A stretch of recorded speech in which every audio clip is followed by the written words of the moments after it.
there, guys, and welcome to another episode of Unresolved Textual Tension. Did you like that jingle? Yeah. Um, Today, it is me, Katie, and our other host of several, Maria. Maria, what book are we doing today? Today we are doing The Raven Scholar by. Oh, Jesus. Do I Oh, have to Jesus. give my... You got it. You do It it. is Antonia Hodgson. I think that's how you. Hodgson. Hodgson. Yeah, Hodgson. excuse me, Hodgson. Hodgson. Um, and this book won, I guess, for the end of month Patreon book club. If you don't know, we have a Patreon. It's really cool. One of the tiers we have is our book club. If you join it, you get to read books with us. We have a mid-month, which Will picks. I didn't read the mid-month book for this month because I think it was spoopy, and Will and Elin did it together. And then we have our end of month where everybody gets to, at the beginning of a month or at the end of the previous month, everybody nominates books that they think we should all read. And then Will picks like 3 or 4, and then everybody gets to vote on it. So a fourth of every video we do, you guys actively impact. So join our Patreon. There's a lot of other fun, cool things in there. And Critique streams, Discord. And whether or not the book is good, we will read it.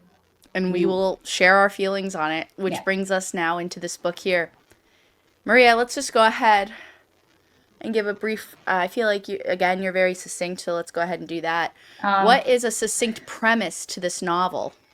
So the premise of this book is we're set in a fantasy world that has a specific religion built around these 8 guardian gods. That have saved the world 7 times, and on the 8th time they return, the world's gonna end. Like, they have come and saved the world, and if they come again, the world's ending. That's it. It's just, it is what it is, baby.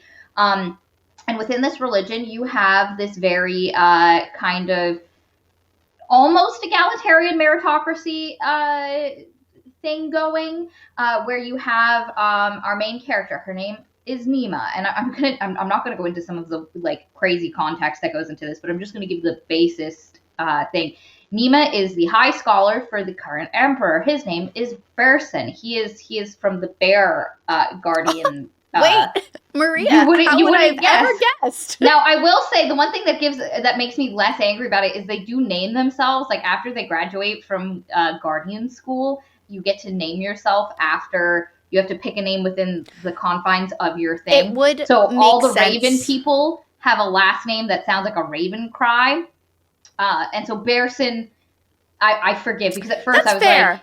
Like, that makes sense. Yeah, at first I was like, fuck you. Like, what is this? But then I was like, oh, you have to, like, it would be like going in and not naming yourself Bjorn, you know? Like, yeah. You're of course you're going to. Especially if, like, you're very religious in this world, because some people are not religious. And so not everybody believes in all these great guardian creatures. But so it if organizes their society. Yeah. And you have to pick a name. If you graduate from one of the monasteries, again, the guardian schools, you have to change your name to something that affiliates you to the guardian school.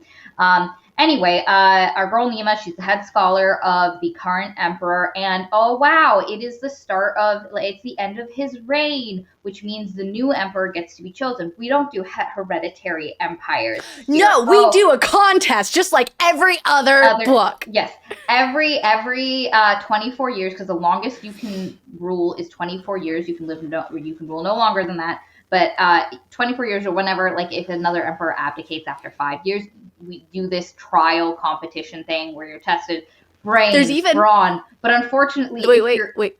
There's even a parapet scene. Yeah. Oh, who would have? Not cliche. Continue. Sorry, I'm a little derisive. It's okay. And it's one of those competitions where, unfortunately, physical prowess matters more than like any of the other particular things that could get you points in this thing, which is insane. This is not how we should pick rulers, guys. But anyway, they do this, And every monastery for each of the 8 guardians, well, 7 of them, nominates a contender to go. And so it's a competition between 7 people. There generally is an 8th person who gets to like do the trials, but they're not here to be emperor. And we'll explain that later. But anyway, although the competition is unfolding and mystique and intrigue is afoot, where one of the contenders is murdered the night before the trials start during the opening ceremonies. And now our girl Nima has to wade through piles and piles of context and intrigue to figure out what happened, and for no apparent good reason. I'm curious. Okay, yes. Our girl Nima also now has to do the trials for no reason. So before Maria continues, and that's actually the premise. Honestly, let's just say that's the premise. That's the right premise. there. That's what I was going to say. That's it. I think. And before we continue into our, I just would say like summarized feelings on the book. I would like to say that premise is so weak. It hurts. It pains me. When that was said, I literally rolled my eyes so hard. I was like Ragnar in Vikings, where if I were on a boat, I would have slid off the sail and done a backflip because I'm really cool, and would have just walked off into the distance. Might I just give my feelings real quick on the book, and then that's what we're doing right now. We're doing our feelings. The premise is done. I just didn't. I was gonna be kind and be like, "You first, milady," but no, you go. I thought the writing was very good in this book. I thought the writing itself was very skilled. I thought it was refreshing narration. I thought the perspective change, because that is one of the best aspects to the book, is that there is a perspective change, and it is the most fun you can have in this book, in my opinion. When it does happen, I see what Maria said to me before. I don't know if that's what you were referring to. Yes, the Herbie to contender, and I wanted to rage quit. Yes, it is. No, not that part. There's you're introduced to a pretty much an omniscient narrator.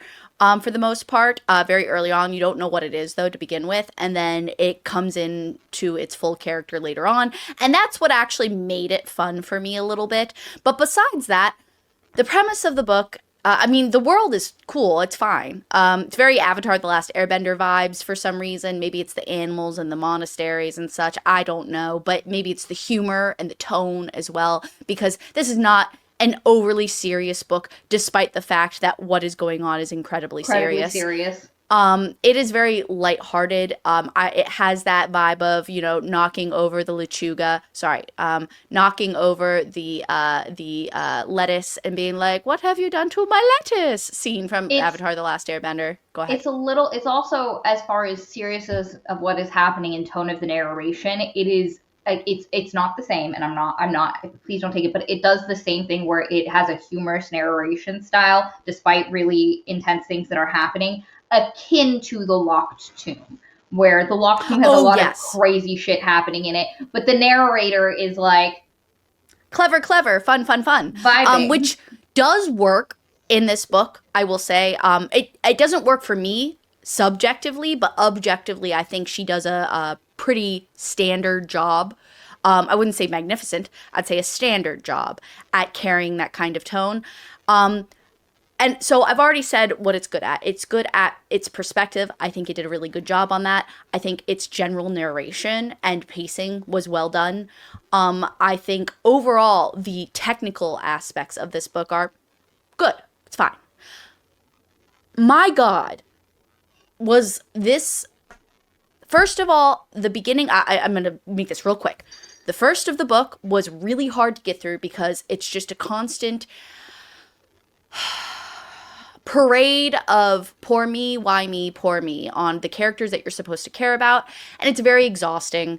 I told my husband, maybe this is a comeback story, maybe this is an underdog story, and I get that because that is the typical structure of those kinds of stories where you see the suffering before the upper, I know, before you see the upper hand of it. But nonetheless, it was very frustrating. To the supposition, or the preamble to the majority of the book is very weak. it like Maria said, she's supposed to be an investigator on this murder that we're going to tell you about, but then also you're supposed to do this, and you might argue, but wait, it's because of A, B, and C. It doesn't matter. It's very silly to begin with, and it doesn't feel good. And then finally, our main character Nima is a reflection, is a watered down version of herself. I felt like the more we got into the book, the less we got of her personality. I thought her strongest personality scene was the first scene you got of her, and after that, I would say the first third of the book, Nima was a much stronger, fleshed out character and then she became the audience. Yes. After, so unfortunately, those three things made this a bit of a trudge of a read. But I would not say I would have regretted this had I not paid an exorbitant amount of money for the audiobook. That is me. It is. So I'm so glad we're on a similar page, because this book in some ways was for me engaging to read. Like, there's something about how she writes and narrates. Now, I will say, Chris M brought it up. Every once in a while, this bitch thrown in real modern themes, or like modern words, like don't come for me, or like the way she, and this happens a lot in the dialogue more so than the narration, but sometimes the way the characters talks feels too modern. Other times it works, and it's really weird because she's able to give some characters a very distinct voice, like the ravens. I love the way the ravens speak. I love the way the fox speak. It has a very distinct way of speaking that feels akin to what you would want out of this concept. And then sometimes with her characters, they just be speaking hella modern, and you're like, why? And it happens randomly, and every time it does, it kind of throws you out. But for the most part, I actually found this an easy read, but also incredibly aggravating. And it's such a weird mix. I was telling Will about this yesterday, because Will didn't read this. But I was kind of like, I was into it, like for the problem, Katie's completely right. The first, fourth, third, and also just kind of the whole book, everybody hates our main character, and like, it's very exhausting. And like, there was literally another point where somebody started disliking her, and I was like, if I did not have to read this book for this podcast, I probably would have rage quit. And it's funny because then I'd read more, and then I'd be like, okay, I'm back. We're in the story. But the problem is, I think this author is decent at she's good at narration. She has some beautiful visual descriptors. I found the pacing, like, shit was always happening and it was different. Was it always the most unique and special? No, but it, like, the pace ran, and I found myself regularly picking this back up to be like, I wonder how this scene is going to end. And in isolation, the scenes kind of work, but the problem is, this author plotting, a problem. Plot, huge problem. And I say that because, like, the bones of what this could have been really good. But when I tell you, the author, if there's the most convoluted route to get someplace, that's the one she's going to pick. And she often does this thing where, like, something will happen and you're like, why on earth would that happen? That makes absolutely zero sense. That feels like it's coming out of left field. I don't understand how this fits the world. And then retroactively, she will be like, and this and this and this is why that makes sense. And unfortunately, that shouldn't be, like, there should be some of that, but you should also, coming up to a scene, even if it's like, wow, I didn't see that coming, you should be able to sit down and be like, oh, but this makes sense. Or the characters themselves need to kind of acknowledge that. But when I tell you, there are so many things that happen that if you are paying attention and thinking, like, logically, how does this fit into the context of the rest of the world? You're like, it doesn't. I don't understand. And the author has to try really hard to make it work. Oh, man. One big thing that happens that we're going to get to very shortly, and I won't interrupt Maria again until she's done. But one good example of this, the initial example that really frustrated, actually, there's probably more. Actually, there's, I think at least so many, maybe 3 before this event happens. But there's an event very early on where basically this big, really important character, the Emperor, slights our main character, Nima. And it is so over dramatic, overdone, and also completely left field, and it doesn't make sense, like, politically, and you're just sitting there, and I'm like, oh, this is such bad writing. Why would you do this? And later on, it'll tell you why he did it, but it still doesn't, it still doesn't make sense. It shouldn't feel like it, when these things happen, it's so jarring, it shakes you out of the book.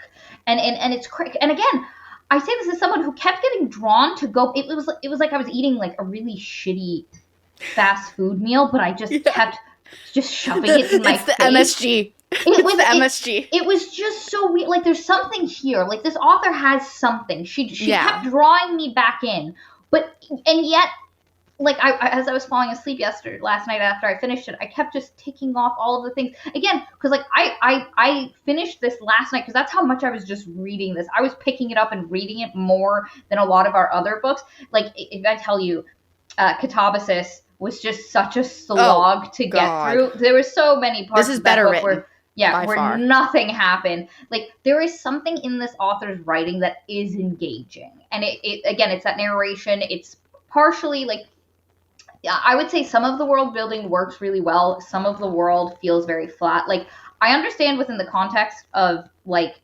uh this island we're on how the guardians work, but like what this guardian system and all these people divided into these categories, how that works in like a normal city and day-to-day life feels really empty. And so there's parts of this that like work really well in that. But when I tell you the plotting, like I almost wish somebody would have sat down with her and been like, okay, let's parse this out. Let's figure because like especially the last third of the book, you just have to like There's a lot of character woo, inconsistencies too, I feel like. woo. Yeah. It's just it's a lot of like I don't understand why that happened because it doesn't really seem like there's any support structures to support that. Anyway, would you so overall, what are your feelings of the book? It was not a bad read, and I can see why some people, if they're not actually thinking about how logically stuff fits together, because like this is one of those books where if somebody just read this brain off beach read, I can see them having a good time. You know, I can see them just kind of vibing for the ride, especially because I would say I think this is better than like an Akatar. Yeah. I think this is better. Like I preferred this over Catabasis, Yeah. and it's, in a lot of ways it's better than a lot of like the not great books we've read, but it's like it's stuck like it's in a sea, like it's It's in a because the sea writing zone. is really it is very like the writing's good. The writing is very good. It's descriptive, it's fun, it's engaging, I pacing's like great some as of we the said. characters, The characters are fun. The only character I would say I don't like, and it's not because she's not likable, it's just because there's not enough for her, is Nima. yep, and I would say that we have this is one of those books where there's a lot of female characters who are presented initially like ooh just a shitty girl, and then the book's like no, Not so shitty. we're going to Not add so some layers. shitty. We're going to give some yeah. I would say there's only one mustache twirling character, which is fine. That's fine. Uh, but Actually, I don't. It's not because the way he was characterized before didn't really match up with how that ended, in my opinion. But that's neither here it's nor there. so weird. It's such a what a weird like I can't believe that was his plan. Like what a weird plan, my guy. But anyway, and so I liked some of the characters. There is some inconsistency with some of them, and then there's the problem of there are characters I like, but who were just really shitty to Nima, and it like took forever For for no them to reason, it seemingly stop feels being like. shitty to Nima. Yeah. And there was only one time, like there's only one character that was shitty to Nima, and then you realize kind of, oh, they did this semi on purpose in case like break glass in case of emergency, Emergency, and yeah. they used Nima in that way. And I was like, yo, I like that. I see what's happening. That I'm okay with. But then there's like everybody else is just like, fuck that bitch. We For hate no her. reason. For really no reason. And Like it's there's just no reason to hate so this hard on somebody who's so like background. She's a this wallflower. this book would have been so much better if it had 40 to 50% less Nima hate. Like it would have worked so much better because of that. But anyway, it's a C, and I hate saying that because in a lot of ways it is good, but it just stumbles and stumbles and stumbles its way to like. And I there's think, the bones of a good book here. dude, There is. the thesis of my review is that I just think it's a the other things, yes, we've already said our criticisms, but I think the really biggest gripe I've got with it is that it's a weak main character. So if she were stronger, then I think a lot of things would have been quite I don't know, you could have ignored it a lot more. Yep. Anyway, okay, shall we get started? Let's get started with the plot. So, despite us talking about Nima and everything I said in the premise, this book doesn't actually start with Nima. Does not. This book starts with another character named Yanara. Yanara is the daughter of the Grand Trader of the age. Her father, Andrin Valet, was the kind of governor of this like city that used to be the capital, like over 1,000 years ago. It used to be the capital of Orin. Orin is the nation. But about like 1,500 years ago, this one empress named Yastala, she was the Raven Empress. Yes, she was part of a tyrannical ruling class that was hereditary, and eventually the Raven came to her and was like, "Ooh, baby, you're being really bad. If you keep being such a shitty tyrant, the world's gonna end." And they gave her a vision of the world ending and the Guardians coming, and she was like, "Oh shit! If the Guardians come one more time, the world's ending." Like it's 7 times they can come and they can save the world, but if they come the 8th time, the world's ending. Apocalypse now, baby. I want to pause you right there just for a hot second, because I think we may as well just really quickly just shove in the Blade of Peace thing right now. It's because this does not get revealed to you guys until later. Is that okay if I do this real quick? Yeah. I just think it doesn't matter because it's revealed. So what happens is through this omniscient narrator, you the reader, as well as some characters, are allowed to perceive certain secrets that have happened in the past. And one of them is about Yastala. Basically, you don't need to know all the little bitsies, but long story short, her husband was assassinated, and then she had, she's like, oh, I want to follow him into death. The Raven, which is one of the guardian creatures, comes upon her and is like, has already had a relationship with her in the past, has promised her a gift for her due diligence, and is like, no, here is a vision. If you kill yourself, it was a horrible vision. And then here's a vision. If you don't kill yourself, it's slightly better. And so she's like, I guess I won't kill myself. However, I'm really, really angry, and you still owe me a gift. And so the Raven's like, that is true. I owe you a gift. What is the gift? And she takes the cooking knife, which was used to murder her husband, and which is weird. I guess the cook did it. Like, that's never explained. Who murdered her? Like, it's such a weird choice. Such a weird choice. Here? And he's also just under a tree in the garden. You know, like somebody just came up on this guy and was like, "Whoopah!" No, I think it was in his bed, because wasn't it in bed in her well, it doesn't matter. I don't care. They were outside. He was under a tree. Okay.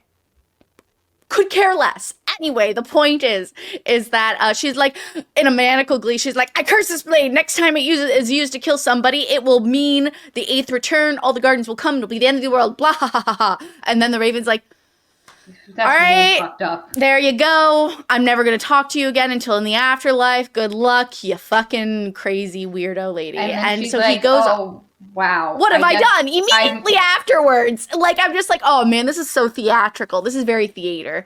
And so, which is, in some way it works, some days it doesn't. Well, to be fair, the way it's written is as if it's a folktale being told to someone. Which is why it works.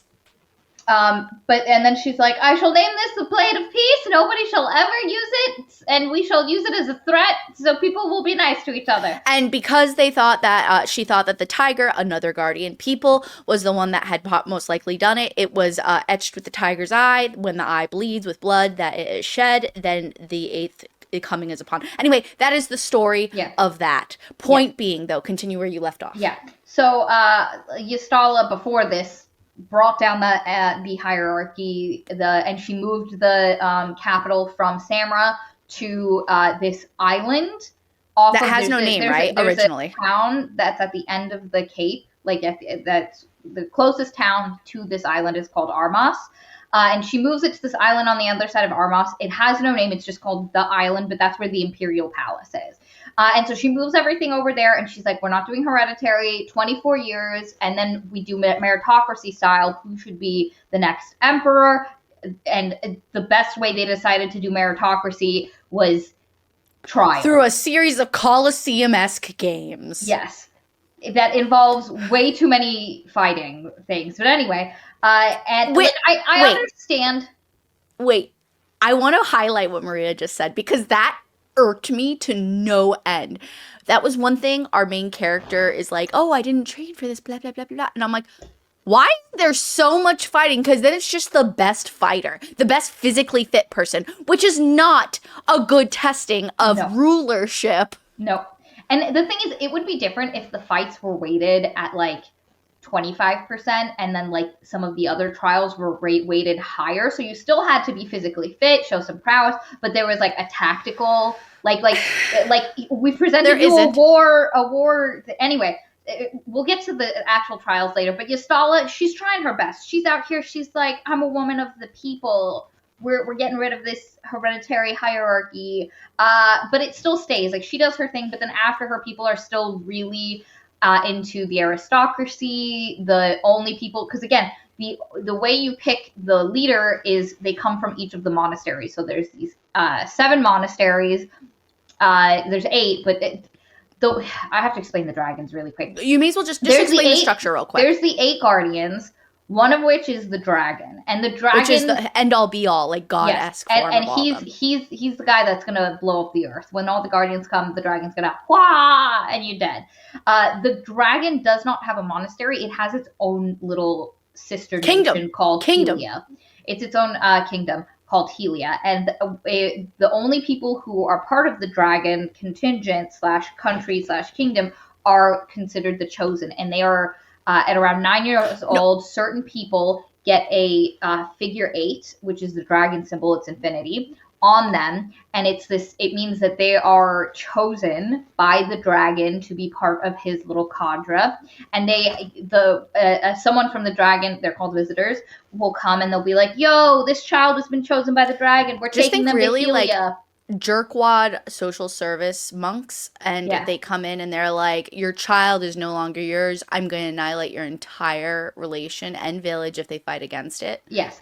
And they take the child to Helia, and the child then learns magic and gets to be like a little sorceress person within this kingdom. And these are the only magic users in this world. And Nima, our main character, at one point notes, wow, why didn't these magic users ever actually just take control of everything? But nobody ever asks them because they don't want them to think about it. Or it's like a joke. It's jokingly said. Yeah. But anyway, the point is they are the only magic users. The only other magic in this world is what we'll get to probably in a few moments when Maria mentions the hounds. But continue. Yeah. So the dragon because it has its own kingdom, the dragon country does not participate. Like, they come and they're represented in the trials, but they don't actually nominate anyone to become a contender for the trials. They generally will nominate a proxy, and it's like 9,000 out of 9,001 times it is just someone from the other 7 monasteries that everybody was like, this person didn't win, but they really deserve to be there, and then the dragons will pick the extra people. Real quick, we have dragon, we've mentioned so far raven, we also have tiger, we have monkey, we have ox. We have bear, hound, hound. That's it. Yeah. No, there's one more. There's one more, because you had fox. 7 and there's 8. We didn't say fox, did I? Oh, fox. Yeah. Fox. And so anyway, these are the monasteries. That's what exists. But we should probably get back to Yanara. Yes. But the reason I mentioned this is the dragons aren't part of the trials. Yes. Because they have their own kingdom. And Yastala has, she no longer is queen. None of her kids. One of the rules is none of your children can become emperor, empress that round. Like, you have to wait. It can't be consecutive. And there is the Andrin Ballot, the guy I was talking about from earlier, the guy who is the head of Samara. He's the governor of Samara, and he's real butthurt. He was like, fuck Yastala. My Samara, Samara, yeah. My Samara was the most beautiful city ever, and 1,500 years ago. This guy is bitter about something that happened 1,500 years ago. He's like, my city used to be the prettiest city in the whole world. And if I want to become emperor, and if I become emperor, then I will make Samara the new capital, even though everybody for 1,500 years has been like, yeah, the island works. It's neutral ground. It's not part of anything. Nobody really controls it outside of the emperor. Completely makes sense. He's like, I shall do it. But he loses. Motherfucker loses. He does the trials. He loses to this other guy To named someone Bearson. by the name of Bear. Bearson. Sorry. Bearson comes from the Bear Monastery. Bet you didn't see that one coming. And he didn't want to be, like, he was forced. The guy who was the head of his monastery, this guy named Brother Lanric was like, we're doing reforms, baby. Enough with this commoners can't be in the monasteries. Fuck that. A bear monastery, anyone who wants to come can be a bear. Same, the foxes as well has always been very egalitarian. But everybody else is very choosy. They only let the aristocracy do all the fancy things. And Lanric was like, fuck that, I hate it. And he was like, I'm too old. When this trial came out, he was like, I'm too old to fight. But Bearson, you're my best student. I'm sending you. Bearson's like, I don't want to fucking be emperor, my guy. And of course, the response is, that's perfect. Because that means you'll be a great emperor. You'll be a great emperor. And so he gets sent into the trials, and he ends up winning. Andron Valet, fucking pissed. So angry, he coups. He does a heckin' coup. And thus, his family is brought... Sorry. Yeah. That was a really bad joke. Continue. It was the way he said level it. 9,000. That was worse. All these jokes are really, really stinky. No, it's fine. I do not care. Put hashtag pigeon level 5,000 in the comments, guys. Nobody will understand what the it's so fuck dumb. It's about. Anyway, this coup is really silly. It's because, in my opinion, it's like, wait a second, I thought everybody was happy. We've never been mentioned, by the way, throughout the whole novel, it's never really mentioned that anybody's particularly unhappy, except for the rich people didn't really like that Bearson later on was like, 4 years into his ruling or whatever, was like, yeah, let's just open, like, some of let's make it a little more equality. He basically was like, Brother Lanric was right, we're getting rid of corruption is out. What is the nepotism? Out. We out here. And he's like, if it takes me 24 years, bro, I'm gonna do this. Andron fucking loses it. He's like, fuck that guy. I hate him. Because Andron was like banking on him leaving because he didn't want to be the thing.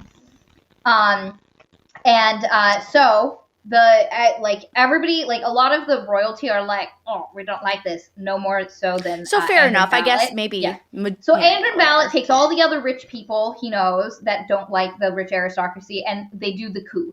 But Andron dies during the coup, and Bearson is like, we must execute all the traitors, and Andron gets it. But what they discover is that his wife and his kids. Now, I should note his wife Ysilla is the descendant of Ystala, that Raven Empress who. But she is also from childhood been raised on the Dragon Island as a dragon. Not very nicely. She definitely shunned. Explain why. Yeah, well, definitely shunned, but nonetheless from that place. So she's very mystical because she comes, like, she's got the dragon, like, vibes, but the raven blood. And so she's got, like, some real power to her. And she's just a bad bitch. And she has her 2 kids during the trial that Andron lost, she literally gives birth. She has twins. And then as when she's pregnant with their 3rd child, that's when Andron does the heckin' coup. She ends up giving birth to her 3rd child in frickin' prison. But eventually Bearson's like, hey, you guys didn't actually have anything to do with this. We're going to let you live in the slums. Like, you can live and you will be protected. Nobody can harm you, but everybody kind of ignores them, and they live in like a not great part of town, and it's just this single mother with these 3 kids. How are they supporting themselves? How are they fucking living? In hindsight. Yes, in hindsight. How does that make sense, Katie? In hindsight, there was nothing else we could do for these people. Such a little. What an asshole. As the legendary, excuse my language, but as the legendary, I'm assuming St. Lucian or Bohemian woman said in the elevator at the ICE Immigration Center, said, "What the pussy, man?" Yeah. Like, he is definitely, like, if you haven't seen that video, oh. Anyway, point is, though, weird. Anyway, continuing on, though. So, Yeah, they've been raising this thing, and this is where the opening scene picks up with Yanara, who is one of the twins of Andrin Valet, who be dead, and they live in like a shitty apartment in Amras. So they live in the city that is across the water. Anyway, and on this particular day, a hound. So each of the I have to explain each of the guardians like has certain qualities Aspects. and aspects that are associated with it. So they each end up in like different kinds of jobs. So like the oxes are often like Public service workers. And farmers, like that kind of stuff. The bears because they're all are like unity. Yeah. Everyone draws the plow. Yeah. The bears are like soldiers, monks, a bit austere. The hounds are like police officers, I guess, and also paperwork. There's literally a thing about hounds. They're paperwork, but they're also bureaucrats. So hounds are bureaucrats and police, which terrible combo. Terrible combo. That should never be the combo. But anyway, those should be separate things. And then, so a young hound captain rolls up to their door. His name is Shalworthy, and he has hound sight, which is some hounds have the ability to not exactly read minds, but they can see what you're thinking of or what the vibes are in that moment that you're doing. So it's definitely loose magic. It's not really defined, and it's really weird. It's because I would really like to just mention this.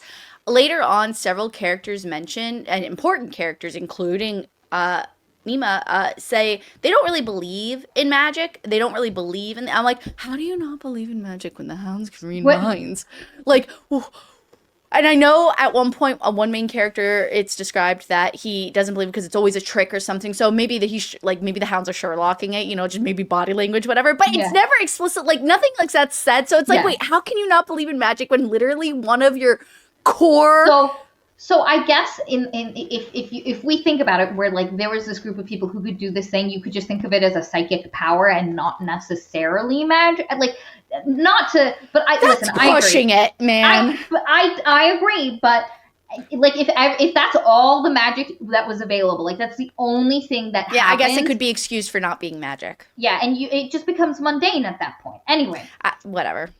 And so Shal takes them and he's like, you have been summoned to the Emperor. And you get some flashbacks to some stuff. Yanara thinks about the first Basically what we told you. The rebellion, all that jazz. And she gets a flashback to the first time, like the first time she was brought with the Emperor after the coup, when he was finally like back up and running because the Emperor was badly injured during the coup. And when he was finally fit enough and he had a thing where he was like, we shall forgive and we shall heal and we shall move forward, and he like hugs the twins, and at the time she was like real weird. Barely ever met this guy. We didn't explain though, real quick, Yanara and her brother Ruko, two main characters basically, or Yanara somewhat of one, they are twins. They are the again the children that were born during the trials from what's their mother's name? I get the Y's mixed up. Ystala. No, Ysilla. Ysilla. Ystala was the queen. So, and a reminder, Ysilla is the woman that's from Dragon Island, but Ystala, Raven Empress, from 1,500 years ago. Yes. So anyway, Yanara and Ruko are twins. They've just turned 16. They get summoned. Continue. Yes, because at 16 you're officially an adult, and there was a what an awful choice on age. But I mean, this story.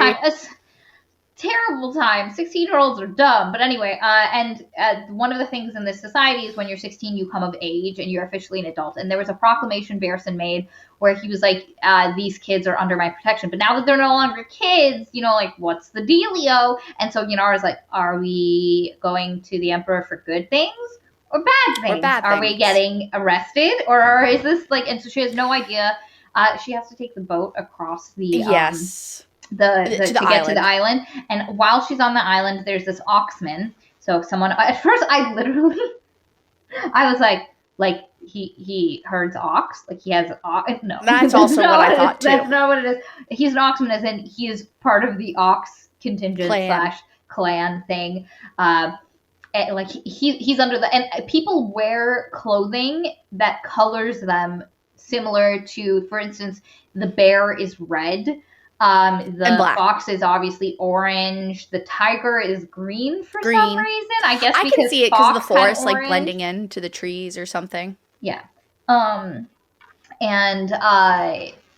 so he's wearing colors that denotes him as an oxman, which you don't. Again, I was like, can she just look at someone and tell that they work with oxes? Does he smell like? That's It what I was also so thought. funny. Which, to be fair, she does smell him and think, oh, also, like, so working with animals and stuff like that. Yeah. And this man, do you remember his name? Fenfidala. Fen Fidala. Great character. It's because you can't help but love him because he's like one of the only nice characters, for the love of God. But he's quite nice to Yunara. And what you learn from this little boat trip and her interactions with her family and such is, number one, Yunara looks up to her mother very much and thinks she's very intense. Her mother is very intense and not overly kind, but loving in her own way. Yunara also loves her brother very much. Her brother wants to be a tiger fighter person. Yeah. And His go to the dream tiger is to monastery. join the tiger monastery and become, and then eventually contend in the trials and maybe become emperor. Yes, and it's because, you know, like, again, their father was from the tiger place, and Yunara knows this, and Yunara loves her twin, and they both have their each other. And what you learn, basically, and what's important, honestly, for a big draw, and it does work, is that Yunara's a good girl.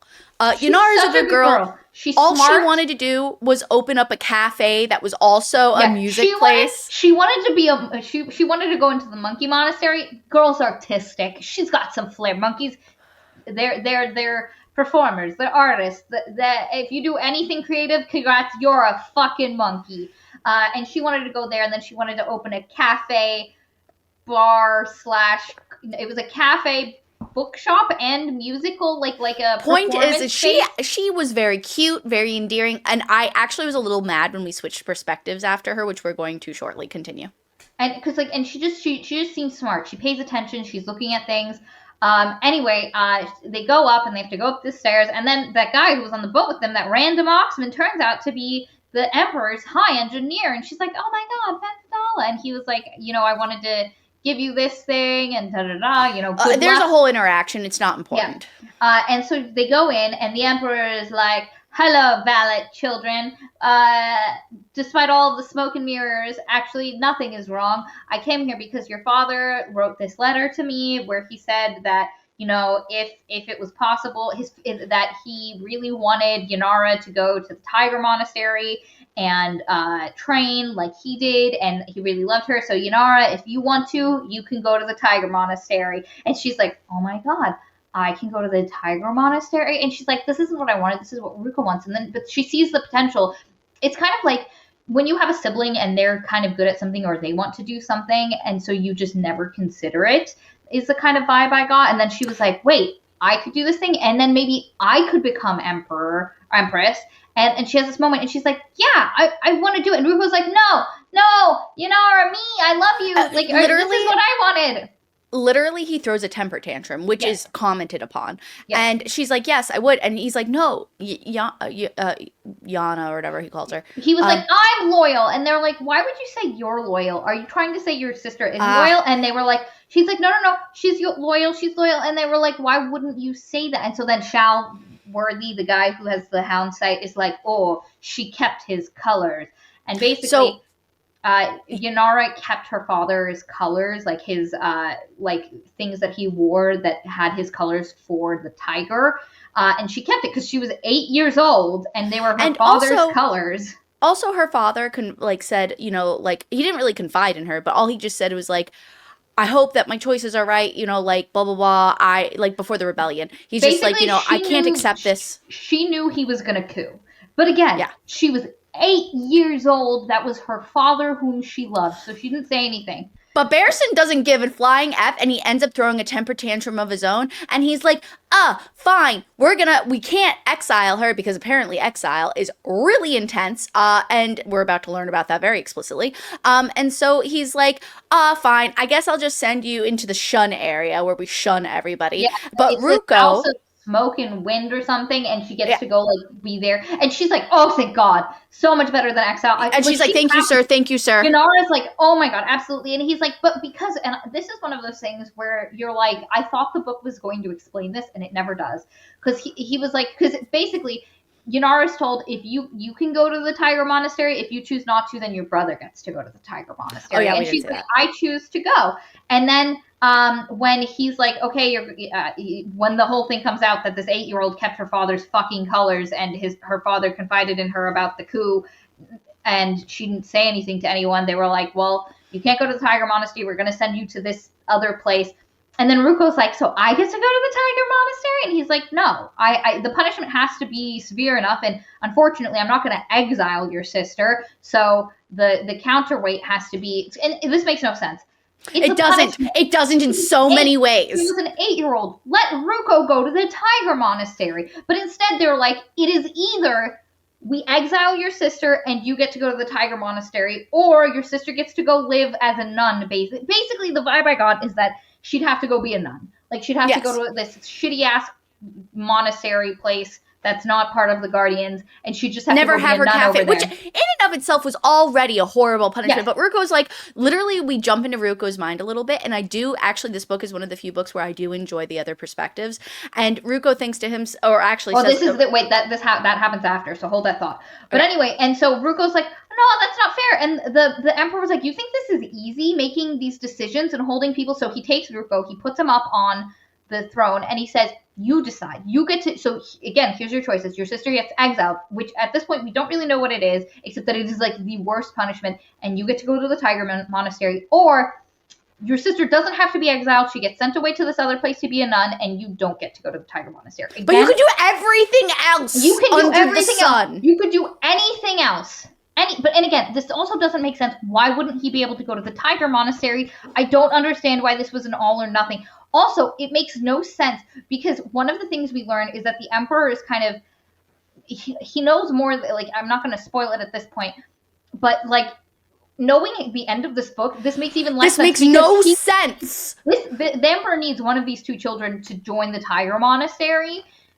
to do something that he needs to do. Like, this is his plan requires, the emperor's plan requires that one of these two kids join the Tiger Monastery.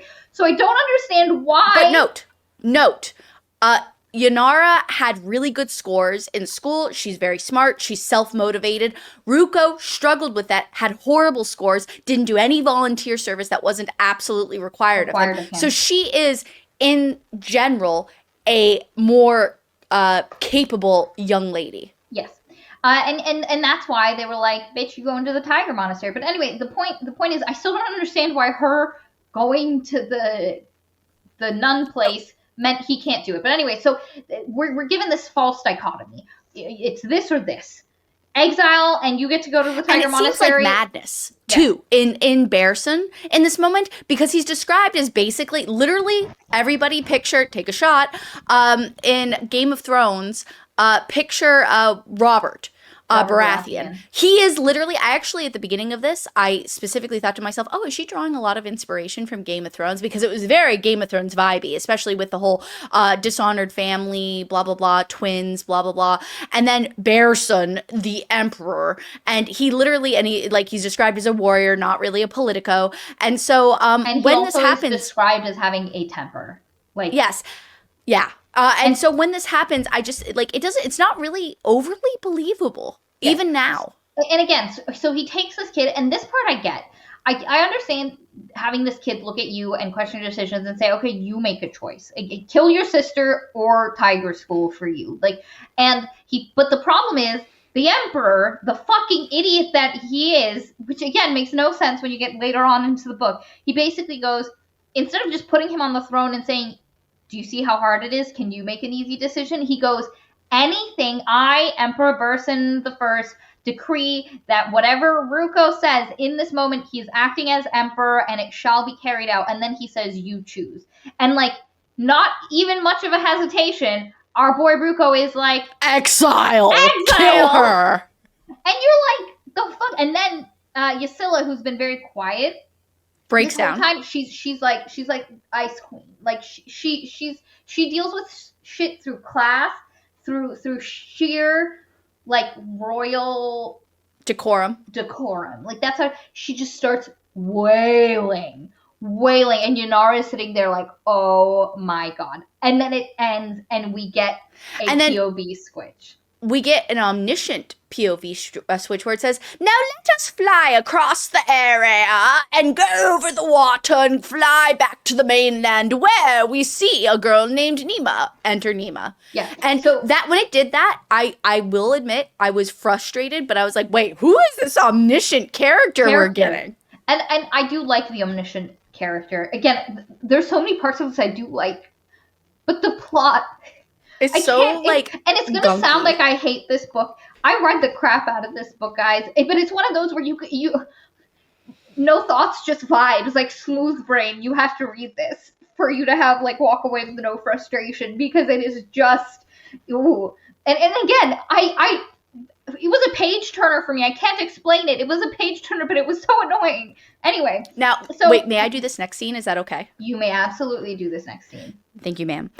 So anyway, we get introduced to Nima. Nima Craw, as she has chosen her last name. She is sitting in her study at the Raven. Basically, think their monastery is like a giant secretarial historical network. They're all in charge of also paperwork. No, she's not at the monastery. She's at the Raven building in. Yeah, I just couldn't remember what it's called. The point is it's something Raven. In the capital. It's in the capital. Yeah. And she's barely keeping her head over the water because she is a commoner, and she comes to a place called Scar Town where she meets another character I'll shortly introduce. Because she's a commoner, nobody ever really liked her. Nobody ever gave her like any type of notion, even though she does a lot of really great work and she is very skilled. There's actually an interaction that I really liked. It's not a real interaction, you get a memory of it, and she thinks to herself as she's speaking to her like advisor basically, and she's like, I'm stuck on the bottom rung, and he's like, oh, you think you're on the ladder, and he's like, and I'm just like, oh, that's rough. I did like that vibe. But anyway, she's sitting there. She's got her own passion. She really has great penmanship, and we also are begun to introduce that she has a visitor that comes frequently named Kane. However, before we get too much into that, when the knock is on the door, she's like, well, it can't be Kane for obvious reasons, and nobody's her friend, so nobody else would be knocking on there. It's because A, she's a commoner, and B, she apparently is just unlikable, even though there are literally no unlikable traits that she ever gives to anybody, ever. So it is not believable whatsoever that she's an unlikable person, beyond the fact that she's a bookworm. But but ignoring that, there's a knock at the door. Alas, it is this guy, last name Brass. Can't think of his first name if you want to fill it. Vabras. And he's basically, what is his official title? He's the person who makes things happen. Counts? I don't know. He's basically the Emperor's right-hand man. Yeah, and so anyway, he's his like consigliere, we'll say. Yeah, that's not his actual title, but he's like, are you Nima Craw? And she's like, yes. And then he has people bring in a whole bunch of stuff. I do like her last name. But brings in a whole bunch of stuff, including something, this special kind of ink, as well as a special stone, which is the stone of peace. A lot of things of peace. Didn't like the double usage of peace with the stone and the little dagger, the chef's knife. That seemed repetitive and unimaginative, but whatever. I'm going to leave it at that. Hi, General, sure. We'll go with what Daniel Vomland says in the chat. But anyway, he's like, you're the person who did this, this, and that. And she's like, yes. And he's like, okay, I have a job for you. And the job is this. You are going to write the official exile of Yanara Valet. And she's like, oh, an exile, because only this ink and this stone is used for such important things like deaths, exiles, and other things. And other like royal imperial decrees. Yes. And everybody also knows Yanara Valet is innocent. Like that she was an eight. Like everybody hates this. Nobody thinks this is a good idea. But yet they don't like a bookworm. Whatever. It's fine. Yeah. So anyway, Nima sits there and she's like, oh wow, this and that. And Brass notices that she is somebody who is collected, which this was not highlighted enough later on, but I'll not say anymore. He notices that she is actually doing translations or whatever on and writing a manuscript. Yeah, of small folk tales and stuff like that, and nobody ever cares about her work. Yeah, Katuan songs and folk tales, which Yeah, are the whatever. ancient, like the people before this culture. Which I will say is a humongous plot point that is literally like kicked like a can on the side of the Oh street. my god, But that's fine. especially the whole point about the Yes, I guardians know. weren't That's what I'm mentioned saying. before Anyway, then. It's oh god. Anyway, Anyway, the point is he's like, you know what? The emperor would love to have you come and talk about this stuff because he has an interest in this as yeah, well. he likes You are this shit. invited to come speak with the emperor, and she's like, oh my gosh, about my work. This is amazing. And so anyway, Brass leaves, and then lo and behold, a voice from the bed that is shirtless and has a bowl of chicken wings, which again, Chicken I just want to wings? say, again, very modern. A very modern way of saying it. They could have just said a bowl of chicken or a thing, a helping of chicken or a giant just whole chicken on him, which makes sense because as we're about to learn, he is a fox representative. Foxes like chickens, whatever. But the point is, and I think that's its first little nod to a secret that will come up later on. But it's dumb Because because it's like a the bowl of problem is chicken wings. the problem is chicken wings as a regularly eaten commodity is a economic problem because chickens only have two wings. So a whole chicken has quite a lot of meat. So having a place where you can go and you can just buy cooked ass chicken wings means that there is enough farming and raising of chickens that someone can afford to buy just a fuck ton of chicken wings. Also, Raggedy Manatee says, I imagined him with a bucket of KFC. I also imagined him like a bucket of popcorn, but with like sweet and sour buffalo wings. And because like this is not how in like chicken wings only works as a commodity in factory farming and in here. We have to bulk keep farming. going. I know, but this is one of those moments where you're like, why did you say chicken wings? It throws you out of the thing. Anyway, continue. It did make me go. very confused about the world building at this point because we've just been entered into this novel. I do want to mention one thing in a moment. Don't let me forget about the grid network. But anyway, yeah. I'm gonna forget about the grid network. Everybody forgot about the grid network because, okay, let me just say this real quick. In Yanara's chapter, we're told that literally their infrastructure is built on like these specific grids, and it never goes into detail on exactly what that means. And it also is never brought up again, so why even bring it up to begin with? But shoving that, because that was an interesting concept, I was interested in it, shove that to the side. Anyway, he's on the bed, shirtless, and he's like, why didn't he even acknowledge that I was here? And she's like, probably because he's on a schedule and you're not like important right now. And I'm like, wait a second. So there's this like guy and he's shirtless on the bed during all of this interaction, which was a bizarre concept. Wings. Well, technically, all the chicken wings are gone because he's like, oh, all the chicken wings are gone. And then he's like, by the way, while I've been here, I have created an escape hatch to hide things or whatever if you ever need it. Will come up later as a plot point, but completely useless now. It makes no sense. Yeah, but he is a fox. Secret compartment in yeah, her... and so what we learn, and this is Kane. What's his last name? I don't remember. I don't know. But the point is, his name is Kane. And he is a fox monastery person. Back in Scartown, he was part of a scrapper gang, and as we'll learn later, he refused to do something, and so the gang kicked him out as a child. This is a little itty-bitty child. He was a little baby. Yes, and so he was desperate and tunneled his way into Neva's parents' shop to steal food. She was there reading. They met, childhood love story, basically. Became best friends, went to this really famous person who could have done anything with her life, but decided to be a teacher in this really slum area and taught the kids, grew up together. She went to Raven Place. He went to Fox Place. She believes is actually secretly an Imperial assassin going around. Well, a lot of foxes are Imperial assassins, so it's really no surprise to her. She has not confronted him about this yet, but these are her suspicions. And they have been on again, off again, boyfriend, girlfriend for quite some time. They fight regularly. Anyway, Kane's like, you can't write that. Like, you're not going to write the exile. And she's like, well, and she's like processing because she's like, this girl is innocent. But she's also like, somebody else is going to write this anyway. Like, me not writing it is not going to save this girl.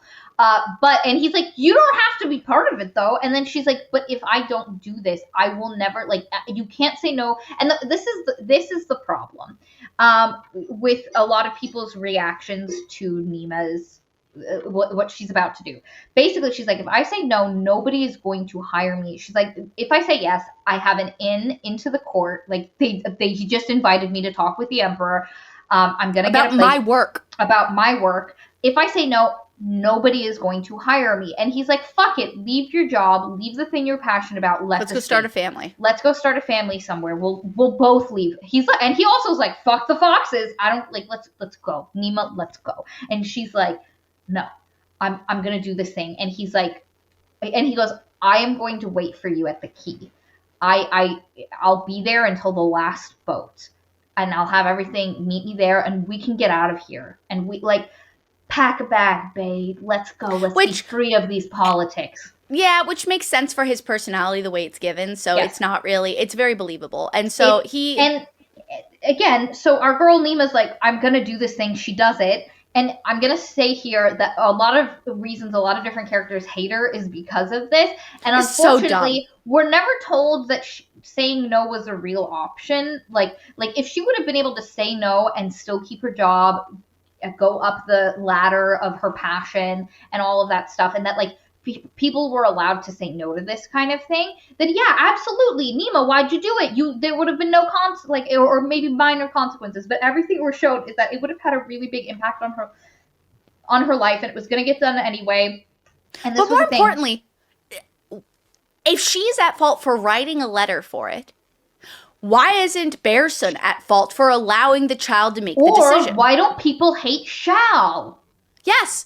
It's the same thing. It's the same thing. I don't understand why people, because there's another character who is part of this. So Nima becomes part of the exile process by writing this thing, but there's another character that Hound Captain I mentioned in the Yanara bit, Shalworthy, who has to escort Yanara. So how the exile works, it's terrible. You basically on foot escort the exile across the entire country until you get, and while you go, people can throw rocks and shit, and you can't block yourself. They literally get beaten to death. Yes, and then they take you to this poisoned forest and let you just get to the elements, and then they just leave you in the poisoned forest to die, and then they come back and they find you and make sure you're dead, and then the exile is over. And then the exile form, right? What happens is one is for the records, and one is literally stitched into Yanara's skin above her heart. Yes, and it's supposed to stay there. And it's just this terrible. Shalworthy walks Yanara not very worthy across.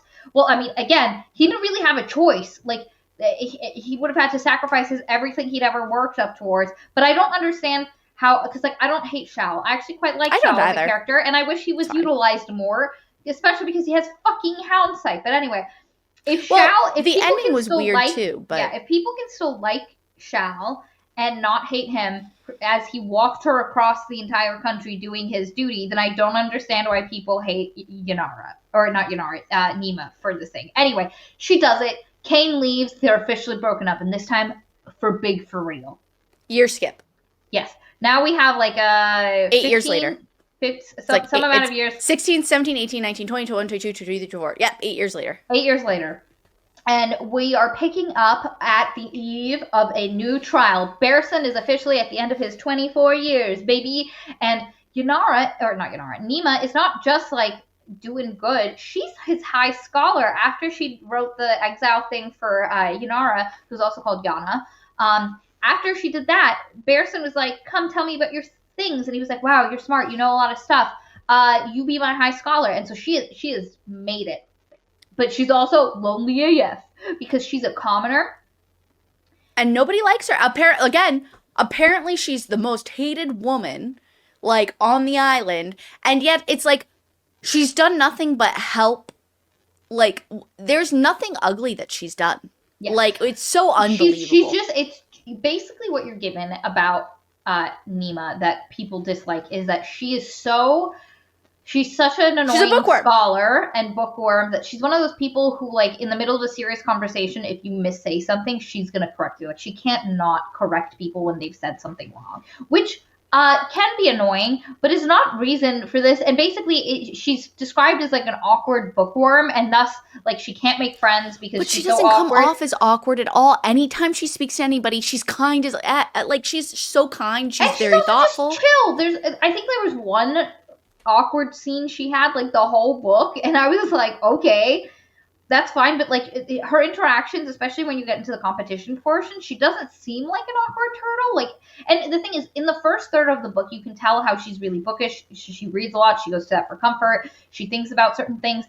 But Katie's really right. Where as the plot kind of kicks off, we kind of lose this kind of side of Nima, and she kind of gets flattened out by the plot, let's say. But anyway, she has organized the entire trials. She was put in charge of putting them together because during the meetings about it, she had a good idea about how to do it. And the Emperor was like, great, your job.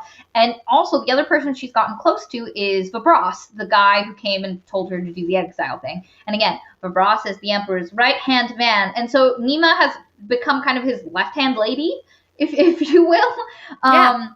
And it said that they've built their relationship over the years. She believes in all of his reforms, even though, and this is what I don't like, at the beginning of this, it said that he is for the people, for the commoners, and it seems supported by that for the majority of the introduction of the novel. But then as we trickle in, it starts going downhill, and what you realize is actually he's been cutting funding for things, and he's been doing this and that. But the way it's done, it doesn't feel believable. It's because, number one, Nima herself is the high scholar. Therefore, she should be privy to some of the political stuff going on. Yep. And if she's so smart, then she should have some insight on what no good is happening. And she does, to be fair, mention, after the rebellion, he seemed to have lost steam and he seemed to have changed a little bit. But it's never really like, it's not well characterized. It feels more like a flaw in the writing.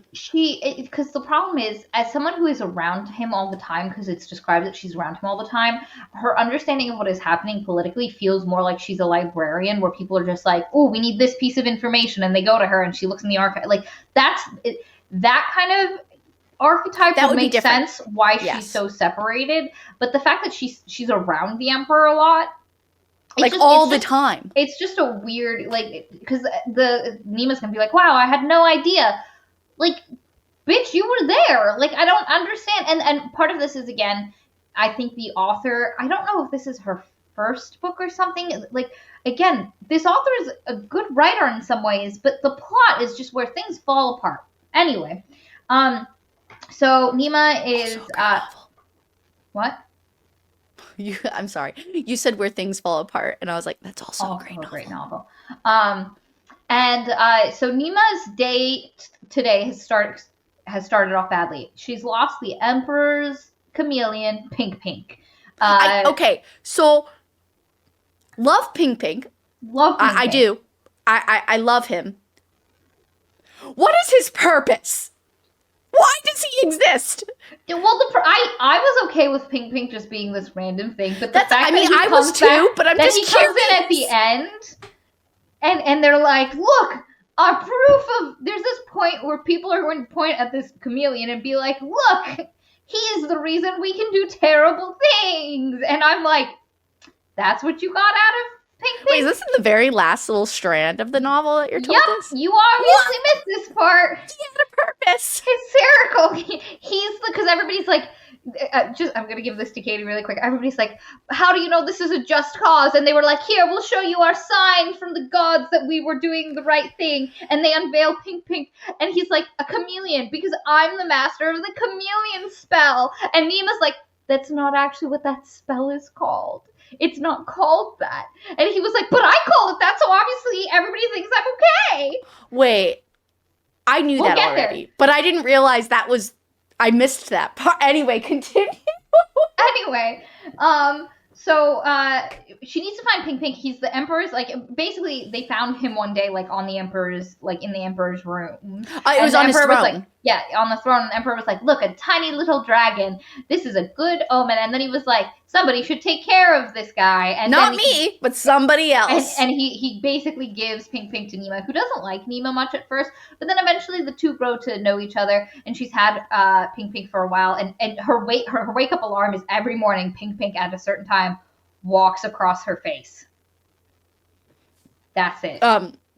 Yeah, and so from here, anyway, basically the day begins. We're given that Nima has really nice digs. She has great clothes, but most of it's all rented. It's because she doesn't come from a family of wealth, so she rents a lot of stuff. Yeah, all of her status symbols that make it look like she's like part of is rented. Which is so weird. You'd think she'd be able to afford it.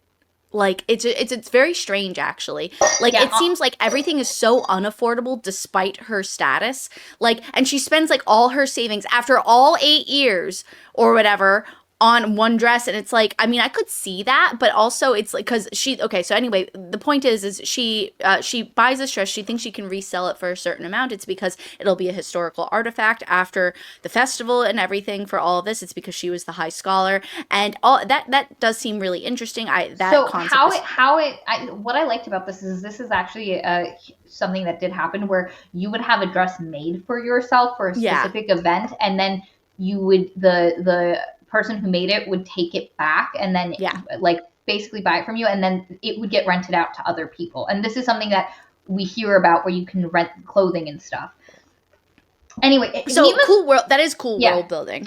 Nima's also frustrated because one of the contenders is like her nemesis, as another character mentions.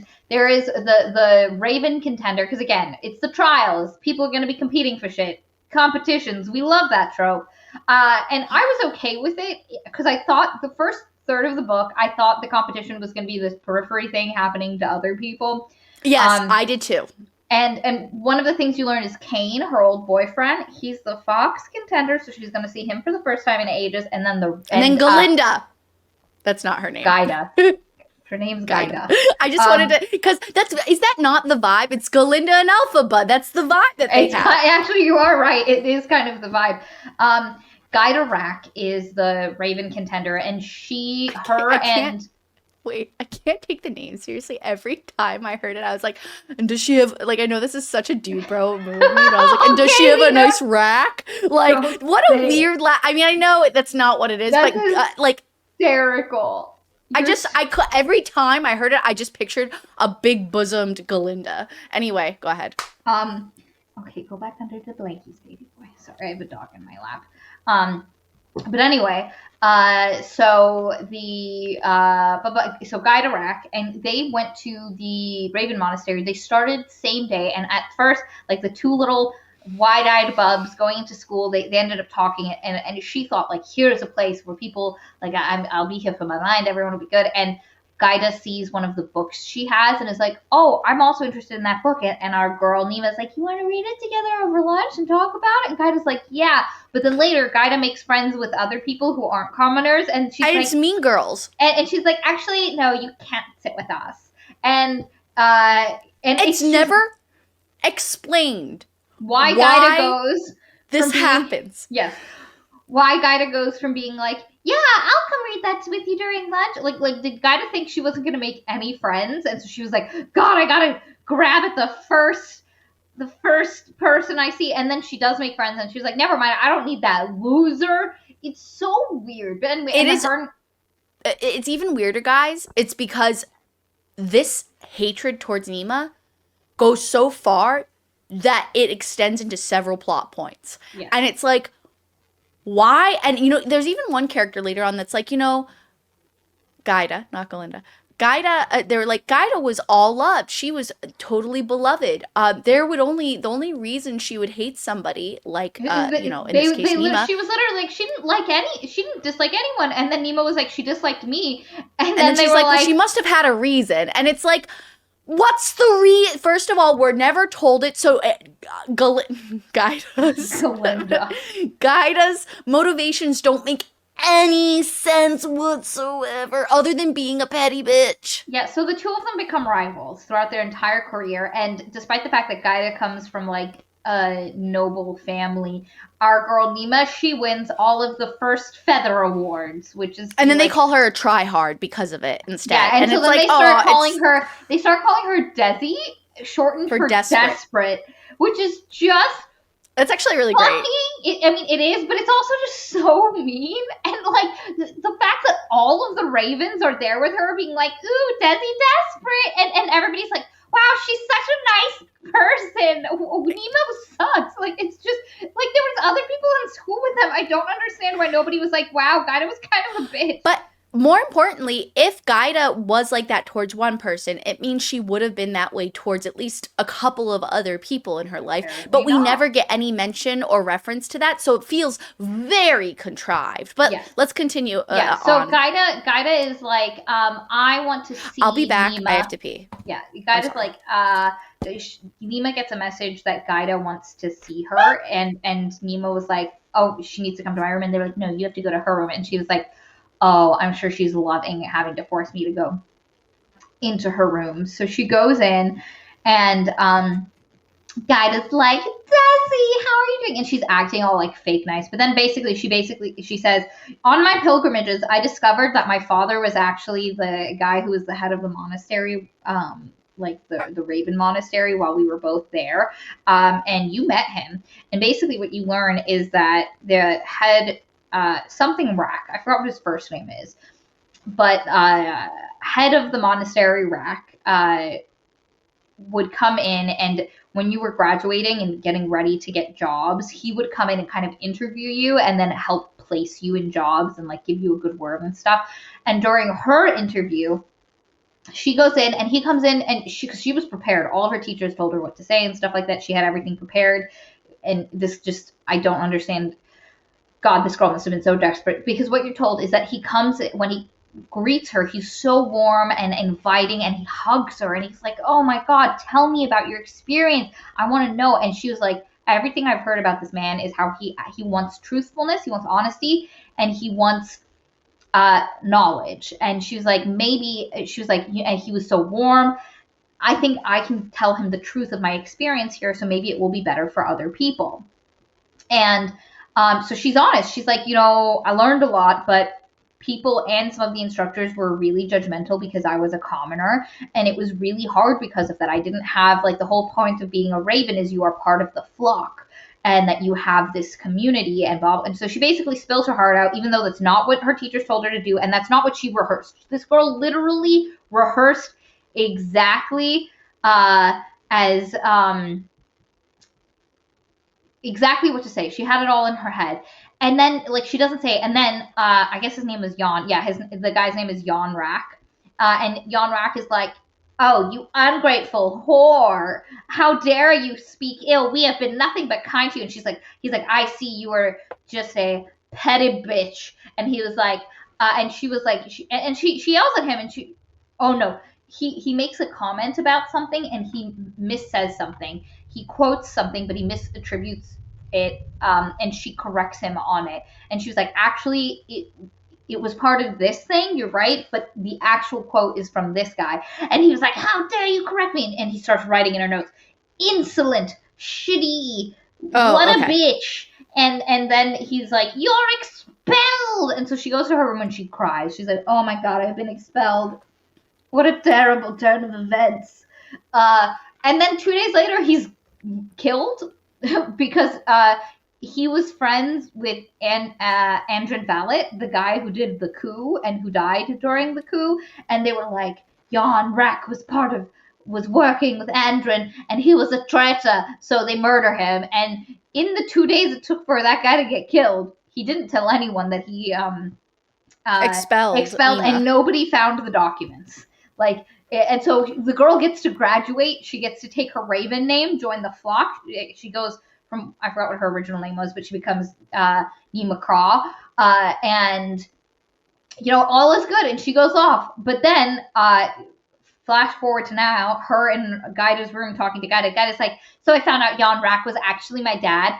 And when I found that out, they gave me all of his files and stuff that they saved. And she was like, Nima's like, oh shit, you discovered the thing in my file. And she's like, yeah, you're not actually part of the flock. You were expelled. I'm going to. And she was like, why haven't you already? Nima's like, why haven't you already released this? Like, what's you're doing? She's like, I'm going to do it tomorrow and ruin your life. So dumb. Mwahaha.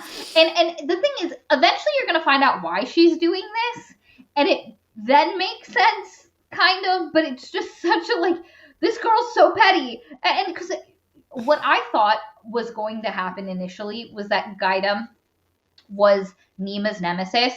Um, and in Nima's head was very cruel, but in actuality was just thoughtless and didn't realize how her actions affected Nima, and like how they became rivals, and that like maybe Guy legitimately didn't realize, like, and it was going to be that kind of thing. That's not what we're going to get. What we get still gives Gaida some depth. It's just such a weird. It's very, I would say it's faux pas really bad. It or flopped really bad or whatever. It's not well done. And you know what's funny is that up into this moment, real quick, just because we did skip a couple of things, because this scene happens in the evening before the party. Once Nima gets dressed up in her really cool gown that is later on very worthless. What had happened earlier in the day is, number one, Pink Pink went missing, and that's no. I said that already. Oh, you did? Oh, did you? Oh, wait. Oh, sorry. I forgot I left. No, did you also talk about seeing... Oh, no, you're right. So when Pink Pink goes missing, she's looking for her, and she's standing by some trash cans, and she looks up, and you realize that the room from the scene in the beginning where she was with Kane is actually above the trash cans, her little balcony, and she sees Ysilla, the former wife of Andrin Ballet, which means... It just occurs to me, this means that my description earlier, which it's probably my memory of it, is incorrect. So she wasn't on the mainland, it was here, I guess. I don't know. She was. They moved her after. So after the exile, a couple years later, when Nistala is the youngest child of the Val. No, I'm talking about Nima's apartments. So she says that these are my old apartments. No, but I corrected you. I said it's in the capital. Oh, okay, fair enough. Whatever, it doesn't matter. Point is. Yeah. She looks up and Ysilla's there, and she's like, why would Ysilla be on this balcony in the shitty part of the Raven complex in the capital? Like, it's just such a weird, like, why is she there? She must be meeting with someone, except from what she knows, nobody else has those rooms. Like, those rooms aren't currently being occupied by anyone. And she's like, I wonder who she was talking to. And then I think she has a scene. She also, what also happens during this time is nothing important. Yeah. The only important thing is that she had an assistant that was a jerkwad. I think his name's like Gendry or something. It's not Gendry. It's something like that. And he's a jerkwad. He leaves, and instead I think his name is Yanrick, and she calls him generic. Generic. That's what I was thinking of. Gendry, shame.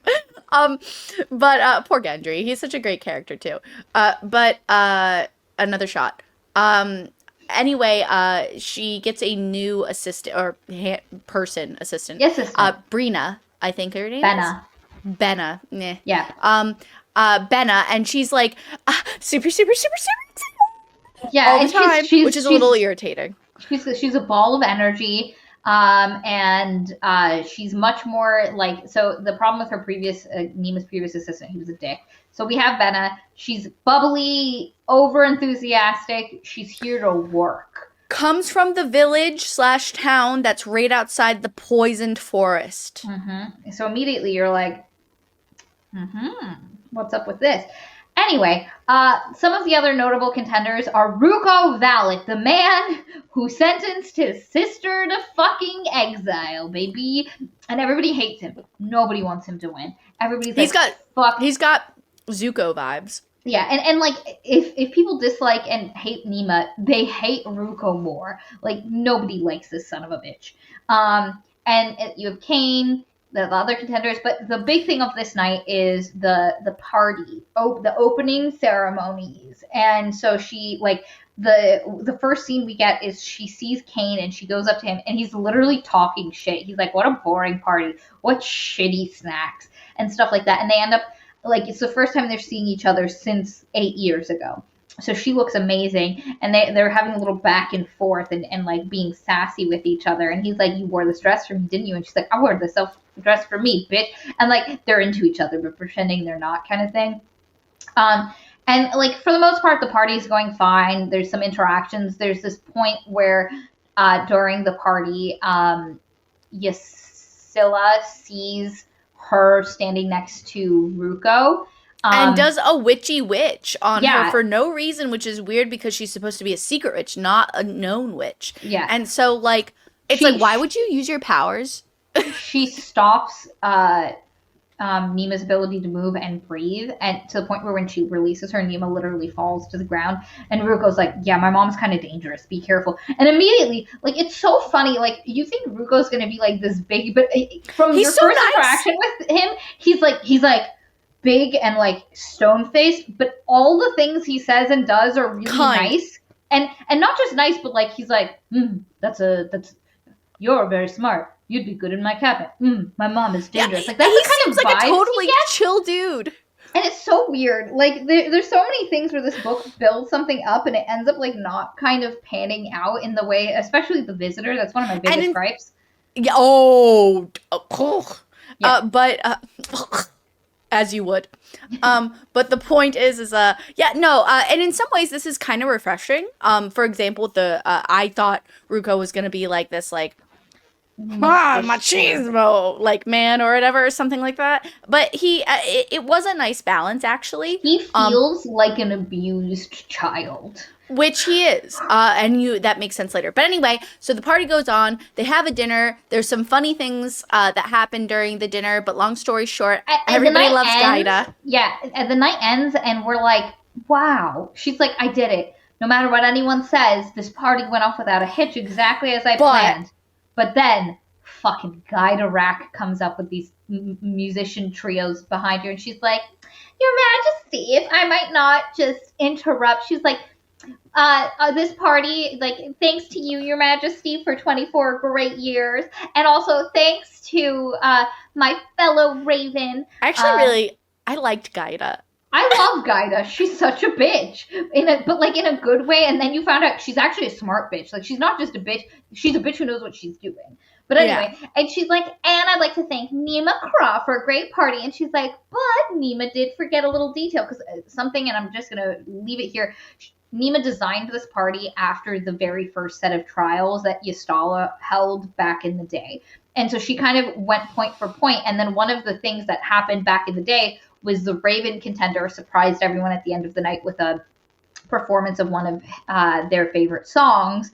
And Barrison's not big into music. He's not into like those performance stuff, him. And so because it wasn't part of the actual official festivities, she didn't include it. And she didn't say anything. She was just like, he's not going to like it. It's not part of the official. So Nima just didn't include it. Might I, real quick, just make a comment on his reaction real quick? I know you haven't said it yet, but I'd like to introduce it. Is that okay? Yeah. So finish explaining what happened. Yes. So anyway, she, Gaida says, well, Nima's made a little faux pas, actually, at the end of all the festivities on the opening evening. The Raven person actually sung a song for Ystala and all this jazz. And so she's like, so here I am, here to sing a song. And Barrison is like, oh, is this right? Okay, well, and for now, he's just like, proceed, right? But he's also a little, I don't remember if he gets angry before or after. I know he definitely gets angry after, so I'm going to wait for then. So anyway, she sings a song. And she says, I know, I'm getting there. She says, before, what you learn is the bear candidate is actually somebody who's super good friends with Gaida. Gaida had actually traveled to their monastery place or whatever, just their holdings, and met the woman named Katsun, who is the bear candidate. But also, as she says during the speech, she says, I actually met with your brother who, has passed away. And she's like, when I met with your brother, I think Abbott or something like that. No. There's two people. There's Abbott Lanrick, which she did meet with, who is dead, and then his brother Gendron. And she says... Gendron. Okay, yes. There we go. There's just too many names. Point is she's like, I met your brother on his sickbed or whatever. No, and he should still be alive. The one who died, the one who was on the sickbed was Lanrick. Whatever. Point is brother, long lost brother. He's not really like been in communication with him for ages. And she's like, and he told me that this used to be your favorite song, and that he's like waiting for reconciliation kind of vibes. And so here it is. Here's the song. Please enjoy it. And so she sings it, and Barrison covers his face. and he starts like heaving like And his shoulders crying, and stuff. sobbing. And it's like everybody's shocked because he never shows this kind of emotion. And when she's done, and it is a very beautiful song. And when it's done, he takes a moment, and then he, like out of nowhere, truly, because really, even with the ending revelations that we do get, really what he should have just done is this makes less sense in that case as well. It just makes no sense. Really, I don't understand this scene. Correct. But anyway, what he should have just said is he should have just been like, oh, well, it is. Maybe he should have made it, like, maybe he could have made a dig at Nima and been like, well, for all the greatness of the festivities, she missed the soul of it, or something like that, whatever. But the point is he could have made a dig, and that would have been appropriate, or just and it still would have been off stage and glared at her. Yes, and nonetheless, it still would have been humiliating for Nima. But instead, he whirls upon Nima and is like, "You are stripped of everything. You have nothing. You are such a disgrace. You have until morning to get off my island." Yeah. And it's like, you better be out on the 7:00 boat, or you're fucking like. And he screams at her, and everybody's like, "Wow, Barrison's crazy temper." And I'm like, how do you go from sobbing to, because like even from a temper thing, like this doesn't feel. It's just, and you think it's going to explain why he has this reaction, and it doesn't, because eventually you understand more about what was happening, and you're like, this makes even less sense. I don't understand why. I don't, especially because he sees in the moment. It is all it is it's bait for the reader to nom down on feeling poor, sorry, sad for Nima. And it's very frustrating and very contrived. And I've used that word before, but it is contrived in this moment. And when it happens, Nima's like, yeah, I guess I deserve that. And yeah, like, that's the problem, is Nima regularly is like, yeah, I guess I deserved that. And you're just like, no, bitch, can you stand up for yourself for once? No, you didn't. Like, calm yourself. Also, Nima has a lot of guilt about writing the exile thing. Like, that's one of the things we learn in the time jump.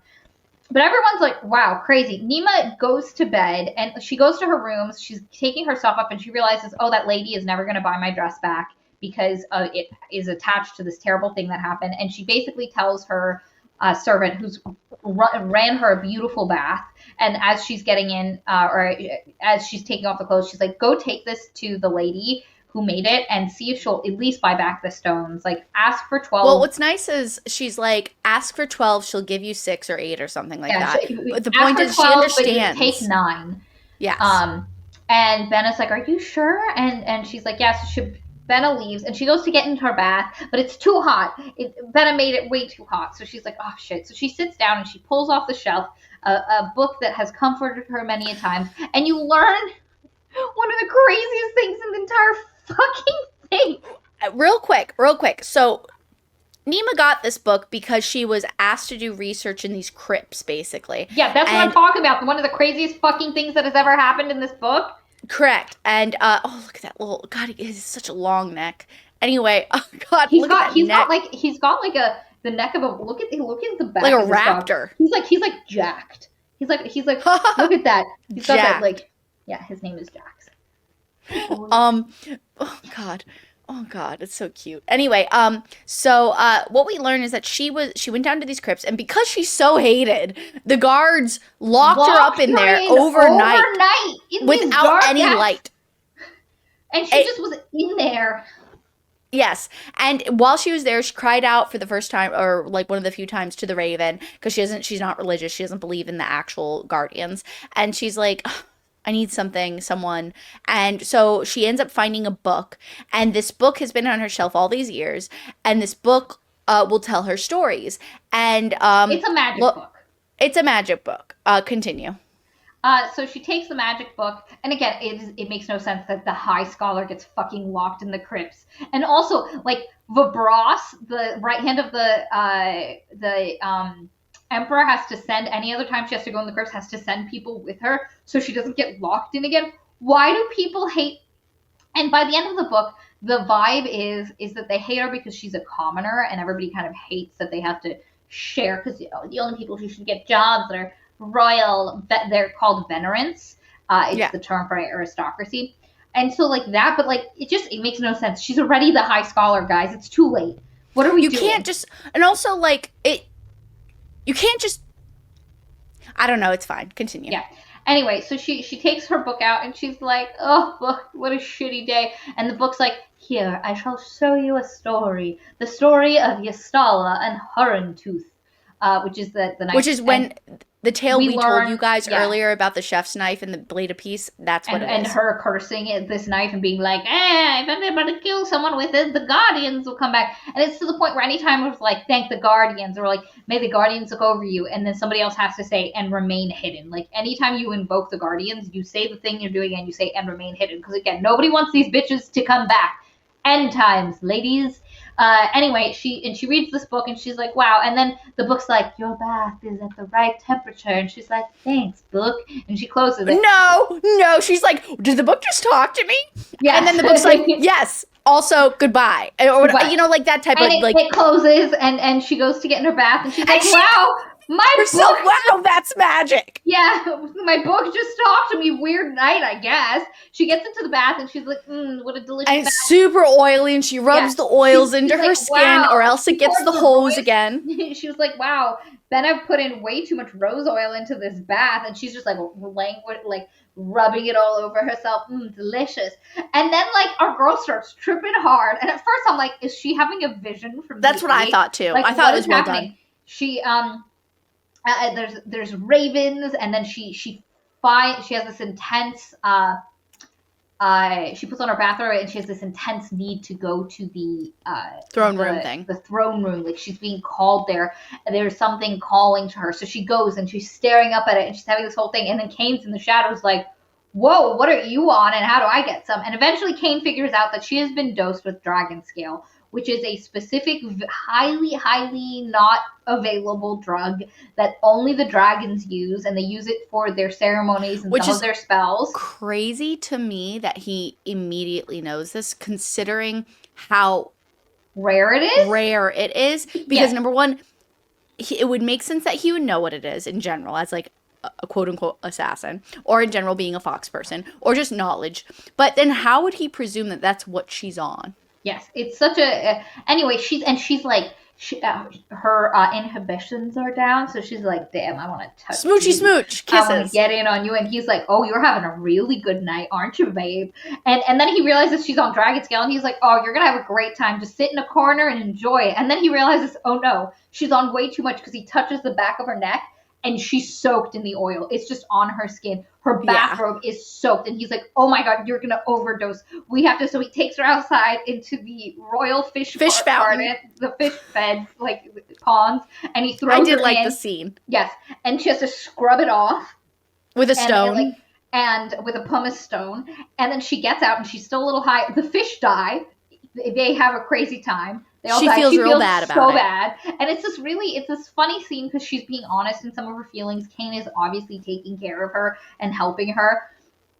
And they take her back, and there's this point where he's like, okay, go back to your room. And she's like, okay. And she's feeling a little bit less lightheaded. And she like goes through a bush. And Fen Fidala is just sitting on this bench. Wait. Before this happens, she hears a hiss from his backpack, and lo and behold, who stole Pink? It was him. We all knew this. Fucking King. And so, anyway, Pink is on her head now. He has now been found. Fidala dude, they're smoking a joint. Through a bush. Yeah, she goes to bed. Excuse me. They look up and they see that, because Gaida earlier was like, I want my things open. I want my shutters open so I can wake with the sun. And her servant is like, but mosquitoes, they will eat you alive. And she's like, no, I want. So they were like, okay. And she looks up at Gaida's room because it's literally above hers. And she's like, wow, bitch still has her shutters open. the party's going strong too, because she can't help but have the party in her own room. Her room. Yeah, she's having after parties. So our girl goes to bed. She passes out. She wakes up kind of early-ish the next morning, and she's like, okay, I'm going to see if I can see Gaida and tell her not to release. Because at least now I've been stripped of High Scholar, but I can probably get a job somewhere else as a Raven. But if she releases that I was actually expelled, I'm not going to be able to get a job as a Raven. She's like, so now I got to go beg. I got to go beg for my life. So she goes, she knocks on Guida's door, Guida's No servant is like, answer. yeah, Guida's servant is like, she hasn't answered, and then our girl's like, oh wow, it's almost time for the first Bro, we trial. gotta She go has quicker to, than this. yeah, she has to, yeah. There's been a lot of things that I'm gonna like fly through as far as the competition goes because it really doesn't matter. But anyway, basically she finds Guida dead. Guida's dead. She's been heckin' murdered. There's like a bunch of pots that have been arranged in a circle, and in the middle is Guida, like kind of tipped over, like kneeling, but like her head's on the ground, kind of like face down, ass up, if you will.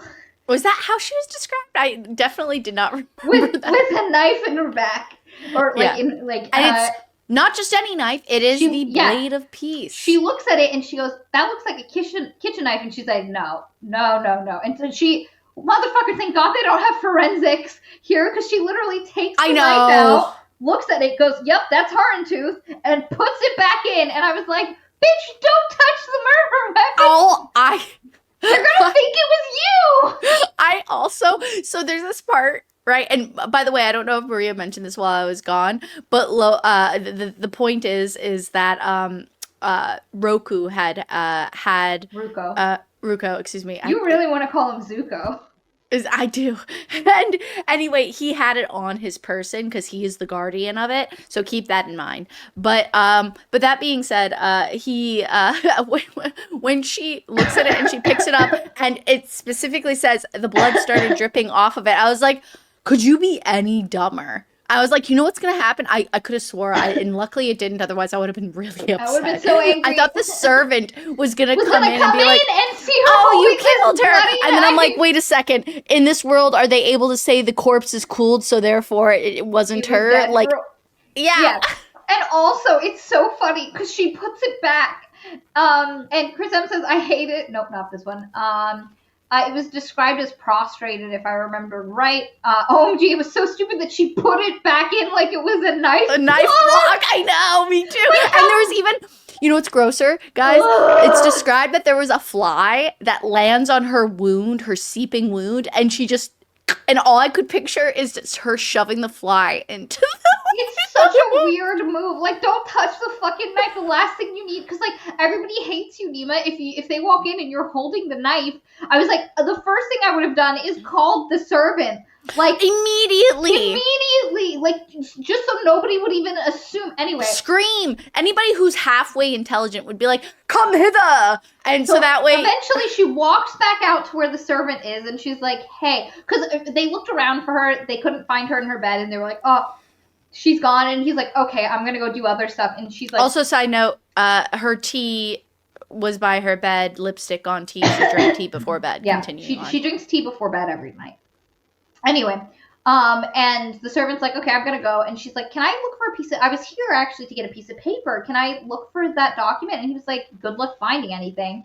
And then she goes and she finds him. So she literally got left alone, super dumb. But anyway, so they end up before the emperor, and the emperor's like, what is this? And then they're like, who would have done this? And then he's like, something like, I don't know. Somehow Nima's like, I was drugged last night. Somebody tried to kill me. They gave me a high enough dose of dragon I think scale. they literally asked her, what's your alibi?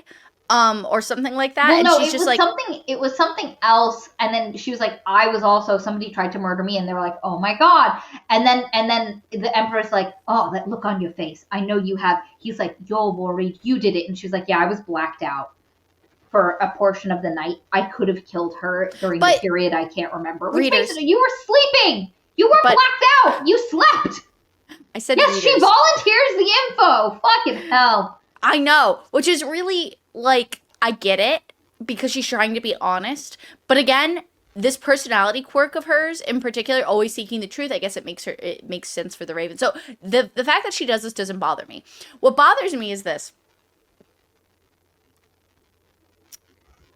I forgot what bothers me. Okay, so wait a second. Wait. I do want to say this, though. What does frustrate me that I can remember is that, you know, she's come up and she said all these things, and it's to a man who just ripped her to shreds the night before. And it's briefly mentioned that he looks vaguely regretful. And he keeps calling her high scholar this morning, even though she was stripped of the title last night. It was very, very frustrating to sit through that. There was also something else I wanted to say. Yes, I remember now. What I remember. What was really, really frustrating is that you, the reader, you were with Nima during Yep. her high experience, and you already know she didn't go in there. Well, So no, it no, is no, not very, that. She's talking about the period after she fell asleep and then woke up. yeah, but In that's between highly that. unbelievable. She already Yes, rinsed it all off. yes, but that's the period of time they're talking about, the period Yeah, during but which it's she was so blacked out dumb. asleep. It is so It's dumb. It's so dumb. And also, why on earth would you think it was you? Like, Dragon Scale made you horny and made you want to, like, commune with shit. In what world would it? Because they were like, oh, perhaps somebody used you to murder her. And they were like, how? Nothing about the Dragon Scale made her do, like, and she was like, I did not like Gaida. Like, you didn't want to kill her. Like, you did the things you wanted to do. You expressed the things you wanted to do. You wanted to touch Kane because he looked hot. Like, you felt bad for the fishies. Like, I don't understand how getting high on Dragon Scale equals but murder. also all of that is a testament to her kindness yet again and her empathy. So it's really dumb. And also, as Raggedy Manatee said, um, they put her in charge of the investigation Yes. thereafter. What happens is she's like, I would like to head the investigation because that way I can prove myself innocent. Slash, also, if I am at fault, I'm I at will fault. I discover don't it. know, it's just dumb. She's basically like, I want the truth above all, so you can trust me. And I'm like, no, she's a suspect. She shouldn't be a suspect. It's the dumbest. If anyone, frankly, 4 different people should have been like, no, you were asleep after a dragon scale, like, Episode poisoning. thing. Like, Yeah. no, you're not a fucking suspect. In fact, it makes you less of a suspect. But anyway, everybody's like, yeah, she could have done it. Crazy how shit happens. And then she's like, put me in the head of the investigation. Give me 8 days. And then the emperor's like, I'll give you 4 days. And yes. So, number one, if you do think she's a suspect, you cannot make her head of the investigation. That's fucking insane. No! And they're like, Conflict of interest. her ravenness will make her, like, I'm sorry, there's No. never been a corrupt raven. You've never met a corrupt We already have academic. met one. Yes, we have. What the fuck? Anyway, and then he's like, and we need a new replacement for the trial. The candidate. We need a new candidate. So it's you too.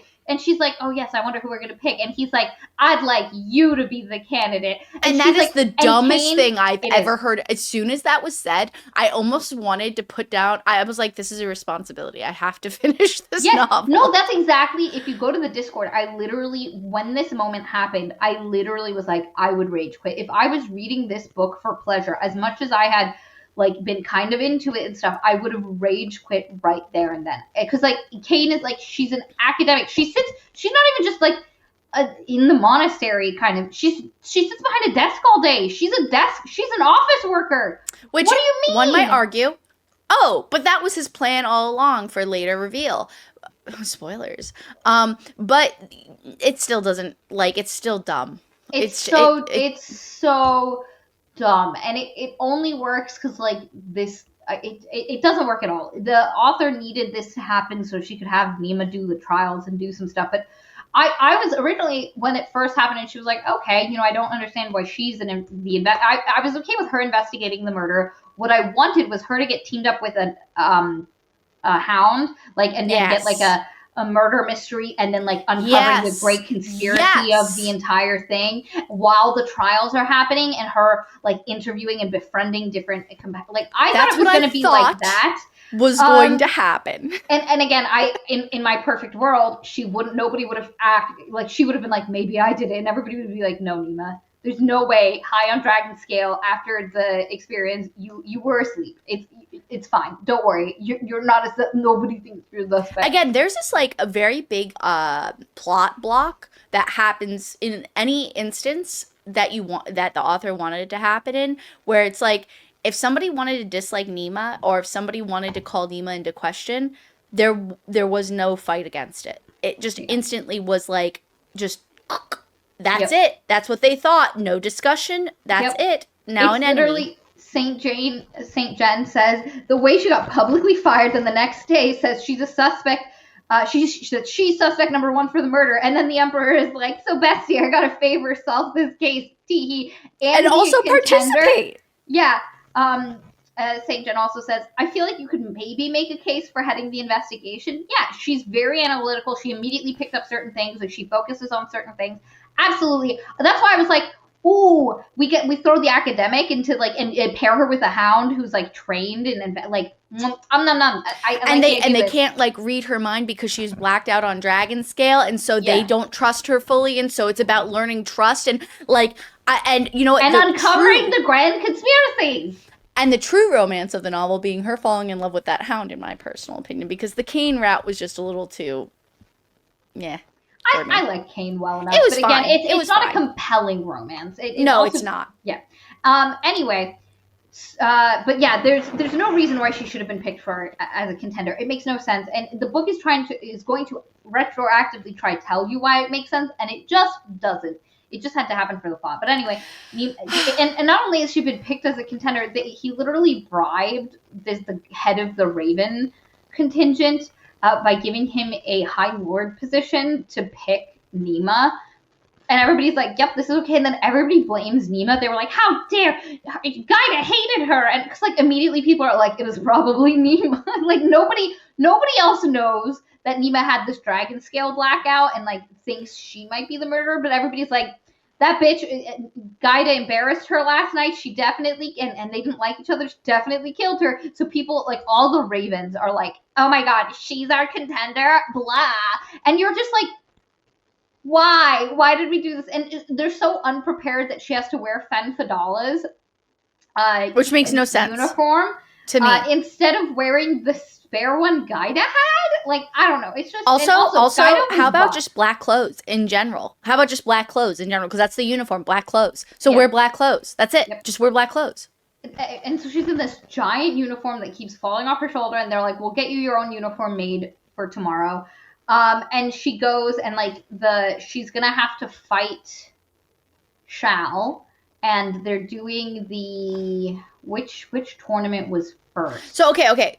So what happens is this: they go up. It was they the have their Fox. Coliseum vibe moment where everybody's in this Coliseum and they're eating snacks and stuff. That's actually described. And lo and behold, the proxy for the dragon people come. He is the visitor Pike, and he has had all his magic stripped of him. He has no magic, but he is there, and he is like, I am here to kill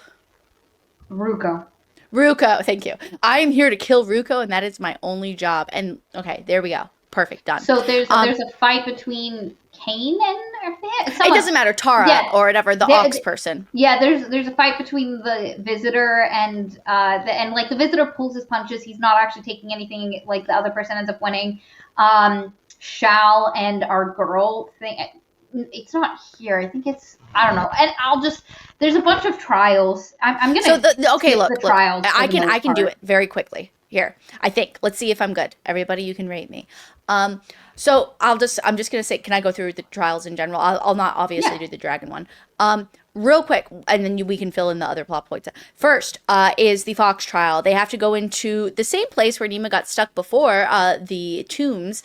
Except for it's a trick. It's because what you're really supposed to do is show kindness. Like that's the basic emphasis on getting points in this part of the game. And Nima, of course, figures it out immediately. Real quick, I'd like to comment. So what happens is they go into the tombs in pairs, or unless somebody has, said they're not going to participate. Shao Worthy is sick with food poisoning, which is never explained, by the way, if I remember correctly. Well, no, it's that's what Bennett did to him. Oh, that's right. I forgot. Yes. I forgot about that. My bad. So anyway, doesn't matter. She wasn't supposed to do that, but she did it. That's right. I forgot about that part. Sorry. But not just that. He won't go in because his uncle was recently, you can't go visit the dead. Yeah. And so anyway, long story short, he's not participating. That's all that matters. And so he's sitting with these spies for the Fox clan. Yeah, and he's having snacks. He's drinking lemonade. Everybody else is standing out in the sun waiting to do the thing. Yeah. And so anyway, long story short. So the point is, though, is that she goes over there and she tells him, hey, not in so many words, but she basically gives him the hint on the truth of the game. So first and foremost, I felt like this was a miss on the author's part. I feel like the Fox spy should have noted in some way that she was kind enough to tell him the game, and therefore she should have won the overall game. That is my opinion. It's because she always showed kindness, but I'm going to move past that. Point is this: they go through that kindness was a thing. They earned points. Next, they had the oh god, oh god, oh god. Hold on a second. I've got this. I really do have this somewhere in there. Wait a second. Fox, monkey. Well, anyway, so they do. I'm not going to go in order. The point is they have an ox thing where it's learning about being useful, and once again, Nima wins on that one in particular. During each day is a different test for each of the different types of guardians. And originally, it's supposed to be one test per day, but then Bearson is like, "This is going too slow. We're going to do 2 a day." Yes, and so anyway, also fighting happens simultaneously on those days, which is not fair in my opinion, because there was a fight in the morning and a fight in the afternoon, and in my opinion, like on some of the days, and it's like, wait a second, how is this fair? The fight in the morning is obviously going to be a better fight because they're well rested until after the game, and then they're exhausted, and then they have to do it in the afternoon. That's not. Well, and the problem, so basically what happens is you very much get the idea that the game is kind of rigged. There are certain things that are happening that make it feel like the game is being rigged. And despite everyone kind of hating Ruko and like nobody cheers for this bastard, yet somehow things are just kind of working out for him. And he doesn't do well in some of the trials where you kind of have to like, you're supposed to be nice or think creatively and stuff like that. Yeah. Go ahead. It's okay. But the vibe you get, and the Emperor is upset with some stuff because like there's several people here whose goal is to kill Ruko. You have the Visitor Pike. Kane is here to kill Ruko. He wants to be Emperor, but he also wants to kill Ruko. So like people got it out for him, and yet somehow like Ruko's managing to do well. And there's, like Katie mentioned, there's just a lot of fights that happen, and one of the things that happens that I need to talk about during Nima's first fight with Shao is Shao's like, you just move, I will react to your movements to make it look like a fight.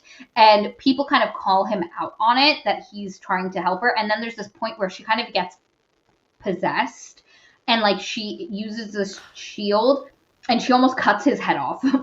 Yeah, so our omniscient narrator comes back in around this point, and he's like, or they are like, we sat from the best view of this and this and this, and we saw our friend Nima down, and then anyway, she gets possessed by, and what you learn is this omniscient narrator is the guardian, the Raven, which is multiple consciousnesses, all different versions of representation Every of crow a Raven. that was, that is, and that shall will be is the Raven. Yes. Every Raven. If anybody calls you out on that, that would be rude. Come on now, we all know what you meant. But the point is it comes down, and it's really cool, but she pushes it out because she's like, oh my gosh, what was that? That was awful. Yeah, because she realizes she's about to kill this guy who's been helping her that she likes Shao. And so she throws the thing away, and Shao's pissed. He's like, fuck you, you took advantage of my kindness. And immediately Which Shao's in this case makes sense why he would be upset. But the thing is, I don't agree because she immediately throws the match and throws the thing, and I'm like, and then in the next fight, she's still not a good fighter. I would have been like, wow, what a fluke. What a weird thing that happened. Are you okay? Like, what the fuck happened? You looked like you were possessed for a second. I agree, and okay, look, wait. I think this would have been a great reason for somebody to turn on Nima if what Maria just said didn't happen. Yeah. So it would have made a great reason for people to turn and start like not believing in her. It would have been a good tool for it. However, the way it is framed is ridiculous. It's because Maria's right. She's obviously not skilled. This is a weird moment. 3 rounds. That happens in the second round. They still have the third round where he beats the crap out of her, and he actually stops pulling his punches and stuff, and she walks away fucked up. And so even if you were like, wow, she hit it in that third round, what would have been nice is if he had felt bad after that third round and been like, hey, I'm sorry, but that second round confused me. Yeah, and so that kind of interaction would have been nice. Something, and I didn't realize it was a fluke. But anyway, during the one thing I have to say about the Fox competition is while she's in the crypts and she finds there's a raven who pops in, and it's the rest of the ravens Like it's the Raven comes in and it's like, ooh, look inside this tomb, and she opens this tomb and there's a box and it has a ton of weapons in there for her. And it's all Raven stuff. And it's all Raven weapons, and she's like, ooh, cool, this will be great for my fight. Which is bizarre to me. I hated that. I hated it. I mean, I hated how it entered. Like, I'm like, and it has armor, like cool looking armor in it and stuff. I'm like, oh man, this and is a Raven wing shield. It's just a little bit much. Yeah. But now she has some weapons, and she's trying to do like the investigation in between all of this, but it's really hard because she's doing no investigation really. Yeah. She goes back to the apartment. Yeah, she talks to the different contenders and gets their alibis, but they basically just tell her what the alibis are. She never confirms their alibis. They're just like, yeah, no, I was here doing these things. And she's it's like, that's an anybody alibi. Could say whatever they want. What this? And then also, she goes back to the apartment. She learns that, wait a second. She was, meaning Gaida was dead before she was stabbed. She was poisoned. Her tea was replaced with a poison, and she was actually killed, and then it was framed to be a murder with that weapon. So technically, by the way, guys, that means that the Blade of Peace was not used to take a life, so the 8 is not coming down upon everyone. And we know this, and this is all revealed and everything, and this is told to, at one point, I'm getting a little out of line here, but Nima's sleeping one day, and one night, and the Raven Omniscient perspective comes in and is like, there's Ruko. This is killing me. Zuko, but with an R. Okay, Ruko. Not Roku like the TV. Okay. Ruko. Ruko. Sorry, I was about to say Zuko. I'm just messing us up. I'm so sorry. You are! Ruko. Yeah. Tiger shitty brother man comes into the room, and the Raven's like, I have to wake Nima up. It's because, like, Creeper. And so she wakes up and they have a heart-to-heart. It's because apparently he's like, no, I'm not here to kill you. And once again, you're like, wait a second, what happened to this big bad guy we were supposed to have? No, it's not actually. Which the thing is, you hate Ruko so much because he got his sister killed, and you just. But then it's all this kindness, so it's a whiplash. It really is a whiplash because he's so unhateable for the rest of the book. But anyway, she tells him, some of the things that she's learned, and when he learns that the knife or the blade was not used to kill someone, he's like, oh, thank goodness, because he obviously believes in the prophecy of this, and she's like, why did you leave it? And he was like, I came here to confirm something, and he shows her a slip of paper, and it's the exile note she wrote that was stitched to Yana's body. So he thinks, for this brief moment, he thinks his sister might be alive. And that because he got a note in Yana's handwriting saying, hey, meet me in the garden, bring no weapons. And he's like, my sister. And it also had her exile note. So it was a note saying, come meet me. And it was the exile note that had been stitched to her fucking body. And he's like, oh my God, Yana's alive. So he rushes like a fucking idiot to wait for Yana. Which shows so much of his regret, which I did like. Yeah. But nobody came to meet him. So somebody had went and stolen the blade. Yeah. And so when that happened, somebody obviously stole the blade. And she's like, your sister's not alive, buddy. They have to check. Like, they cannot say the exile is over. Because one of the things that happens after an exile is you can never talk about that person again. Her mother was never able to wear the gray of mourning because she basically no longer exists. And you cannot talk about Yana. And she was like, Shal had to go see her dead body. Like, he saw it. There's no way Yana's alive. And he's like, you're right. And then he's like, also, by the way, it was probably my mother. Like, if there's someone who wants to fuck with me. And he was like, so you should look at my mother. And she was like, your mother was on the balcony. And she also discovers that Gaida was using those rooms as a secret place where she kept stuff. And so she was like, oh my God, your mother and Gaida were talking. What was happening? And then also she showed when she discovered that Gaida had been poisoned via tea. She told Vibros, the Emperor's right-hand man, about this. And everybody's like, on day 2 of the investigation, everybody's like, why haven't you caught the killer? It's because it's you. You're sabotaging the investigation. And I'm like, And she It's also, day 2, wait, motherfuckers.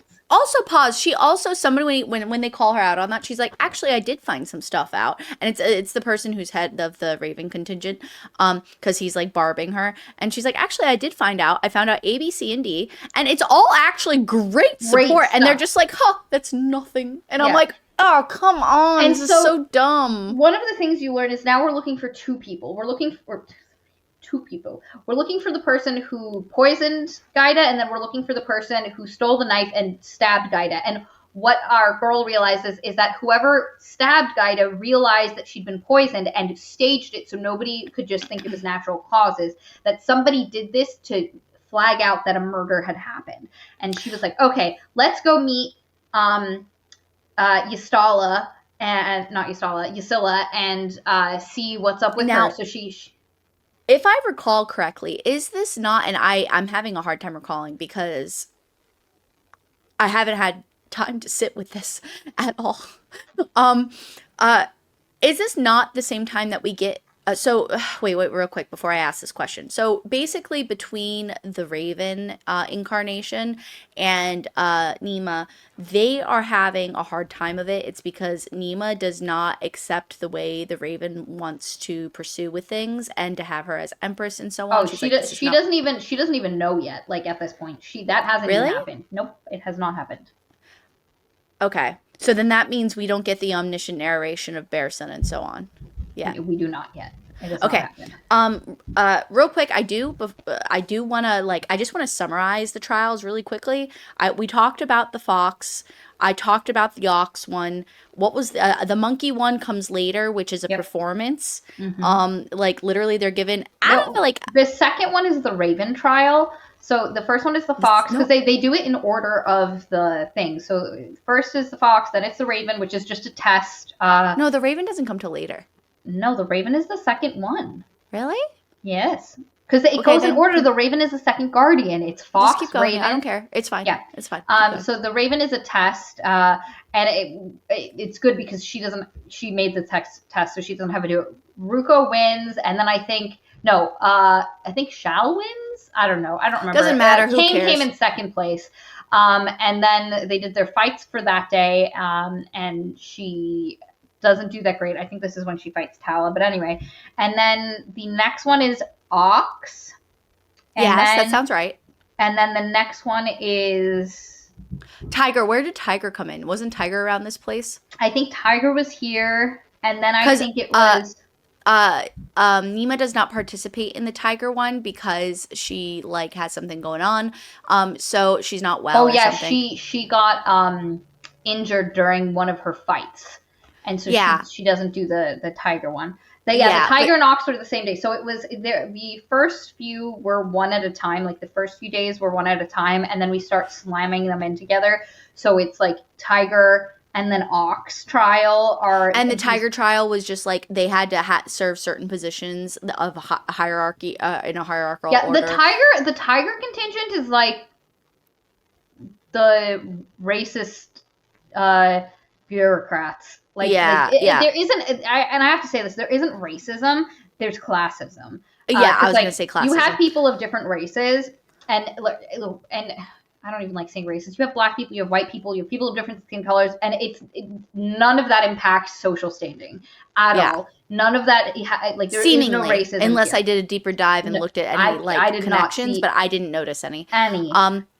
Because Kane is a commoner, and he's a white ginger boy, and then Nima's a commoner, and she's black, and then Bearson's brown. So everybody none of that happens.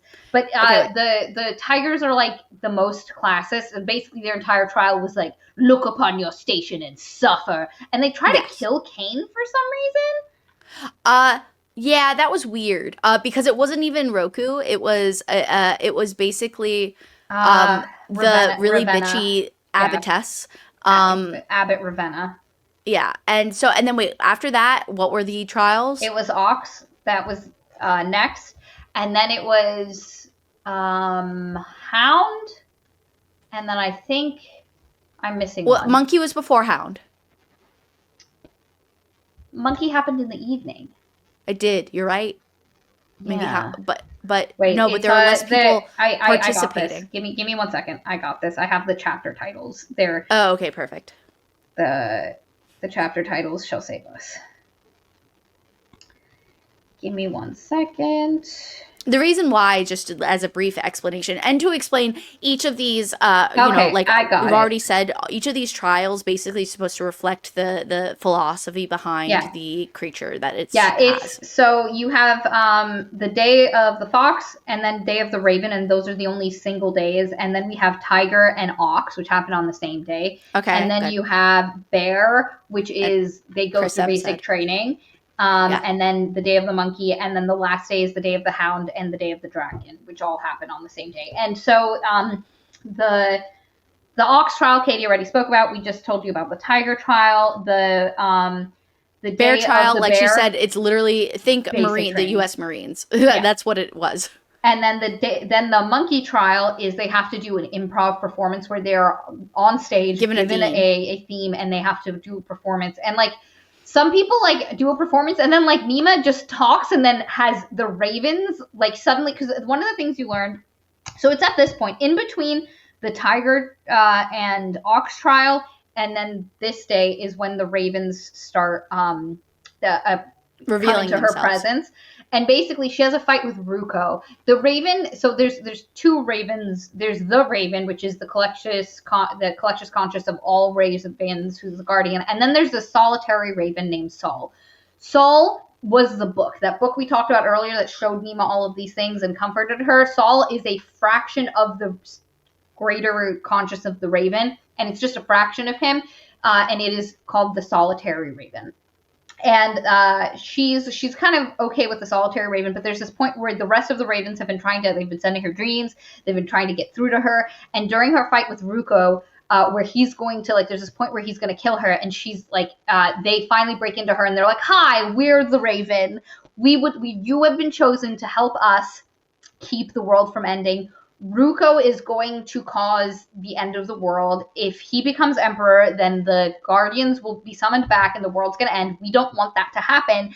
The dragon has sent us to you to help you kill Ruko." And she's like, "I don't want to kill Ruko." And so she exiles them from her body. Yeah, she throws them out of her body, but she gets enough strength from their magical presence for a second to kind of like roll around. This is where Ruko like hurts her, and this is why she can't do the tiger trial that day. Mm-hmm. And she ends up having to go to like the medical person. But basically after this, Saul is like, "Their plan has failed. I shall do my magnificent plan." And Saul basically is like, "Hi, I was the raven in your book. I was a book, and now I'm a raven. And I have a different plan from everybody else. And my plan is that instead of you having to kill Ruko, you just become empress. And if we make you empress, then the vision won't happen. And then I can be your magnificent little Which is guy." a great plan, in my opinion. It's a great plan. And she's like, "I don't want to become empress, but how about we help Cain become emperor?" And he's like, "No, maybe not Cain. Like, I don't know about that." And there's this point earlier where like something happened and somebody was like bullying Cain, and then Cain's face got like this weird toothy smile, and his eyes, which are emerald, turned like yellow, and it was like, "Oh wow, that's kind of weird." And you're like, "Don't tell me there's fucking." It's when, so during, after the Ox Day or whatever and the Tiger Day, they have an after party and they go to, I'm literally about to call him Femme Fatale. That is not it. Femme Fatala. Femme Fatale. They go to his place and it's a really nice wholesome like evening, and Cain and Nima end up hooking up and like loving each other once more, and after that the hounds are sent after them because reasons. And when he's beaten up in that moment and he has like his rib like hurt and everything, that's when his little like fox face comes out. And so Saul, not liking Cain and not wanting Cain to be supported by Nima, ends up leaving himself later on as the book open for Cain, and Cain thinks, "Oh, Nima left this for me," and reads it, and it's a story about the fox. And the story is that the fox spirit, like way long ago, was like, "I want to go into the human world," and so he tricked a human girl into bringing him into the waking world from the dream world where all the guardians are, and he stayed there too long to the point where he would inevitably at some point die as a with time. time, and the dream, like, you can't get out, and so he can't go back. And the raven is like, well, how about you can, if you put yourself inside humans, when they dream, you can come into the like the other realm. And that you missed, like, that you're homesick for. Yeah, that you're homesick for. And then he was like, okay, so I'll get to be here during the day, and then at night I get to go home. Awesome. So he like throws himself into the body. Yes, of that only girl to be very tried. frustrated because he learns that while the human is awake, he must sleep, and while he must wait until the human sleeps for him to be awake and to awake to go into. So they can never be awake at the same time. And what he learns is that he can, in a way, cheat death by living forever in the reincarnation cycle of people. So that actually, so that's no, said. He doesn't get no. reincarnated. I know, but that's said by the Raven. That's literally said by the Raven. Well, people die and come again, and that's what I thought was gonna happen. But that is not what no, happens. but that doesn't happen. Instead, what happens is when a person dies, he then goes and picks a new host. Yes. And so, in the story that Cain is reading, he ends up picking baby Cain as his host in the scrapper pile in Scartown, and then Cain finishes the story, and he's like, "Oh my God, I have the fox in me," and yes. and I hate this. Because, like, what are the odds that the girl that the ravens like? It's one of those things that happens in books where you're like, this is too much of the author's hand. Because, again, what are the odds that the girl that the ravens decide to pick to try kill Ruko is the girl who has been best friends with the boy who's had the fox sleeping in his chest forever? We have to say that soul, the fragment of the greater raven, can go inside Nima and be in, like, he like lives in her chest and in like this metaphysical space, and he can do that because he's just a portion of the raven, but to have the entire raven inside her would have killed her. And so one of the things she learns is that if she had agreed to kill Ruko, it would have killed her as well, because she wouldn't have been able, her body would not have been able to handle having them inside her for so long. Also, as a side note, I also want to mention that the description of Saul, or the Raven incarnation in general, is very fun. It's a very fun description. It's gruesome. The way it's described, coming in and out, it's like birthing, and I really liked that. But continue. It's those moments, and then there's this great part where the Raven's like, "Oh, it was really gross. We won't describe it to you," and they were like, "Don't picture blah blah blah blah blah," and they're like, "Thank goodness we didn't describe it to you." And it's so great. It is. There are moments like this where the narration can be witty and fun. She would be better off focusing on the Raven, almost not exclusively, but instead of staying with Nima, jumping from character to character. I don't know if I would have liked that per se, but sticking with the omniscient tone is her strength. Yes. Anyway, so Cain freaks out, and also now that he knows about this, like, it has woken up the fox, and this thing is happening where him and the fox are kind of battling during the day when the fox should be asleep. They both are kind of becoming awake, which is a problem. And he's like avoiding Nima, and Nima's like, "Don't you love me? Like, we just slept together last night. Like, are you already regretting it?" And he's like, "No, this thing is happening to me. Shit's wild, bro." Wait, can I just say, we skipped over one of the dumbest scenes in the whole book. Besides the blow up from Bearson and her becoming investigator and contender. There's this one scene, guys, way earlier on, where they're having lunch, and the visitor, we're told. Oh, yeah. Yes, I know! The visitor, apparently visitors are... Wait. Apparently visitors are like immune to poison because of the whole eating poison thing. So they eat like a sea urchin poison when they eat because of whatever reason. And Cain's like always hungry. It's because he's, the fox spirit basically is the vibe. And Cain eats a whole bunch of food on it, and he accidentally eats the poisoned soup meant for the visitor. And it's like, why wouldn't the visitor have a vial or something if that's... Well, the book tries, again, after the fact, tries to justify it by saying that Cain went and got the soup. So everybody else's food was on a table where all the bowls were, and then there was one table with one guy standing there with one bowl of soup for the visitor, completely separate. and he went to the one table with the one guy and got the soup. Now, the fact that the guy that was standing there wasn't like, hey, this isn't for you, it's for the visitor, makes no sense. I don't understand. It's a really dumb scene. But also, surely this has been a problem. Kane took it as a challenge. Well, normally the visitors are never around people. No, I don't care. I don't care. This is such dumb. The way she framed it was dumb. The scene itself can work. That's fine. But it just seems really silly. Yeah. And then also, not to mention, after it happens, Kane pretends he didn't actually eat the soup, but he actually did. Why did he pretend he didn't eat the soup? To justify why he was alive afterwards? But then why did he need to justify why he was alive afterwards? Because he was supposed to have died. There's no reason. But why does he feel the need to justify it? Why couldn't he just be like, oh, wow, I'm alive. That's great. Look at me. I'm lucky. For his personality, I feel like he would have just been like, yep, that's me. I'm awesome. No idea. I got nothing for you. As Chris M says, Kane is a ridiculous menace. Maybe to be a menace and to be an asshole. I don't know. It's hard with characters like Kane. But anyway, and then the monkey trial is super dumb. Everybody does their performances, and Nima has to so at this point she's communed with Soul, and Soul gathers all of the ravens, and they come and they dance through this. What? Your audio's still there, but it's really low. Nothing changed. It's super low. Something just happened. Check your headphones. Did you pull out your headphones a little? Yeah, that's what happened. Mm-hmm. Yeah. Mm-hmm. Sorry, continue. Yeah, I was like, I haven't done anything. Everything's plugged in. Sorry.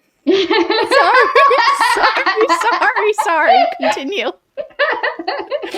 I'm so sorry. That's I just triggered you from the beginning of the podcast. My bad. Anyway, so it's a really dumb thing, and she ends up she makes a thing about she basically gives a speech. It's not really a performance, and then the ravens, and this is the moment where she's like, you know what? Fuck it. I'm Empress. Because she realizes Kane is possessed by the fox. We cannot let that guy become emperor. It is not a good idea for one of the fucking guardians to be emperor. Terrible idea. So she's like, so Kane can't win. And she's like, oh, this is why Soul didn't want Kane to win. She's like, we can't let Ruka win. She goes, it's going to have to be me. And so she finally is like, yes, I shall do this. So she's like, I'm going to walk up there. Or she's like, I'm going to be a bitch. And I'm going to be a stone cold royal bitch. And she basically fronts her way. And then she gives a speech. And then the ravens fly around, and everybody's like, wow, she trained a bunch of ravens. And it's this. It's really funny, actually, in hindsight. And it is, because it's not a performance. It's not like she was dancing with ribbons, and the ravens were like, whoa. She was singing. She was humming. Yes.